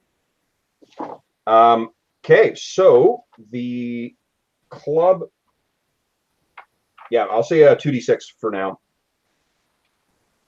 Okay, so I hit an 11. 3d6 actually. So you hit an 11. That definitely hits this guy. His because he's entangled, his DCV is halved right now. So yeah, you bring this down on this guy's head. Roll damage. So which would be 76 then? That's right. Yep. Well, you told me that you were going to do a haymaker, weren't you? You were going to like bring this thing down, right? Well, so then it would be delayed? It would land on segment 3. Okay. Sure, Okay. yeah, let's try that, yeah. I'll show you. This is how some of the cool teamwork stuff can work here. So that means you're just like, bring this up. Segment 3, Brent and Natural Disaster and Blood Rage will get to go. But I'll just show you, I'm going to skip to the end just to show you what happens with Blood Rage. So Blood Rage currently has a ego of 15 because of his ability. Brent, were you going to grind will again? I was. Okay, you do that first. All right. So same as before. Shall I make my roll? Yeah, just go ahead and make your roll. All right. Oh no! So 16, 2021, 6. Yeah, you don't affect him. His will is just too strong. This twisted, ancient mind of his is just too hard for you to grapple. Okay, so then it is. I'm just going to roll for blood rage, Jeff. What I'm going to do is see if he escapes the entangle. I don't even roll enough damage to damage the mental entangle right now. So he's kind of twitching in place. So you land your thing. Steve, did you want to do something this round? Yeah, maybe I should do Karmic Curse of Catastrophe to reduce his defensive value. Oh, speaking of teamwork, yeah. Okay. All right, baby. Make a. Does it use OMCV versus DCV? Yeah. Okay, so go ahead and make your attack. Tell me what DCV you hit. Okay, and so I'm going to dump my points into OMCV rather. Yep. That's 10 plus 9 is 19 minus what again? Yeah. 19 minus. Oh, sorry, Brett. Because he's entangled, actually. Oh, he doesn't have OCMV that much. 1 sec here. Yeah. You subtract that from your OMCV plus 11. OMCV, so subtract that from OMCV plus 11. That's right. Yeah. So my OMCV is 10 plus 11 is 21 minus 9 is 12. 12. So yeah, you easily hit this guy. Roll. All right. Yeah, roll your effect. 66. All right. Kaplow. That was a bit of a low roll. 12. Oh, that's not good. But 12 means you drain 6 points of his physical defense. Okay, so that makes him easier to hurt. Go ahead and make your damage roll there, Jeff. So with a chair and the haymaker, it's 11d6. Nice. Oh, man. Wham! So it crashes down on this guy. 6 means it's an 18. Okay, so that's a 25. So you hammer this thing across this guy's face. A good chunk of it breaks, but it's sort of or twists because it's a metal chair. It's one of those like old, wrought aluminum kind of things. He hits the side and seems like he kind of looks at you. And I think what he's going to do, because we're getting to the end, is he sort of opens his mouth in pain and anger, and then disappears in this cloud of brimstone. There's a stink of sulfur that comes from behind it. And you stagger back. Steve, you don't need to make a mystic roll for this. You're pretty sure that he has retreated or basically retreated back to hell. All right. And it's Blood Rage can transport himself to hell kind of at will, but needs to find some other way to get back to the mortal world. So you guys have driven Blood Rage from the mortal realm. Nice. So you guys have a moment to sort of catch your breath. Everyone in the area here who's been pissed off and like possessed by rage is sort of kind of like blinking and looking at each other and trying to figure out what happened. It takes you a couple minutes for your head to clear there, Dr. Black, but you regain all of your ego. And you sort of, what do you guys say? Like, what do you guys make of this? We need to leave here now before people start asking questions. I'll look to Dr. Black. Do you have a car? Yes, I do have a car. Well, let's. Now's the time to go. We can discuss what and where once we get in the road. I Okay. wouldn't be surprised if someone's already called the cops. So you guys, if you're choosing to make your departure before there's any, what do you call it? Before the police arrive, you guys are easily able to slip out. No one's necessarily blaming you that the appearance of this demon in the diner. Title of the session. Then I think you guys will easily be able to slip out. So what we see is you guys walking out of the diner. Now that you guys have composed yourself, how do we see your characters walking out of the diner? Like Reservoir Dogs. Dun, dun, dun, dun. So that was a bit of a traumatic experience for you, Duplicator. But do you quickly sort of compose yourself again? Yes, and he makes endless apologies to Matt. So sorry, good fellow. I don't think it was either of our fault. No, but still, how was your face? It'll get better. I think I have some ice. And I'll get some ice. And on the way out, actually it's the 30s. Maybe you can't even get ice very easily. The bar probably has. Oh, it's also, I mean, it's wintertime still too, right? So you could easily scoop up some ice. Let's just leave. I'm not in a position that I want to start answering questions. Okay, so you guys head out. Where do you think you're heading next then? Do you drive to the next community, or it's your car there, Dr. Black? What do you think? Well, are you guys sharing with him somewhere where you want to go? Like, are we? I'm just happy to Get out of leave here and get away right now. I don't think he really cares. Or that's probably good enough. Why don't we'll end the session. Our three heroes are piling into Dr. Black's old vehicle, and we'll find out where they're going next session. So let me get out of Roll20 here. Turn my camera back on. Stop sharing. Boom. All right. So much for joining us for session 2 of our ongoing Westmarch's Champions campaign. We hope you've enjoyed. I sure had a hell of a lot of fun torturing my heroes with a demonic presence. Hopefully they'll come back for another round. If you have any questions, comments, or concerns regarding tonight's session, please don't hesitate to leave a comment in the comment section below, and I will endeavor to respond in a timely fashion. Otherwise, thank you so much for joining us, and we'll see you again soon.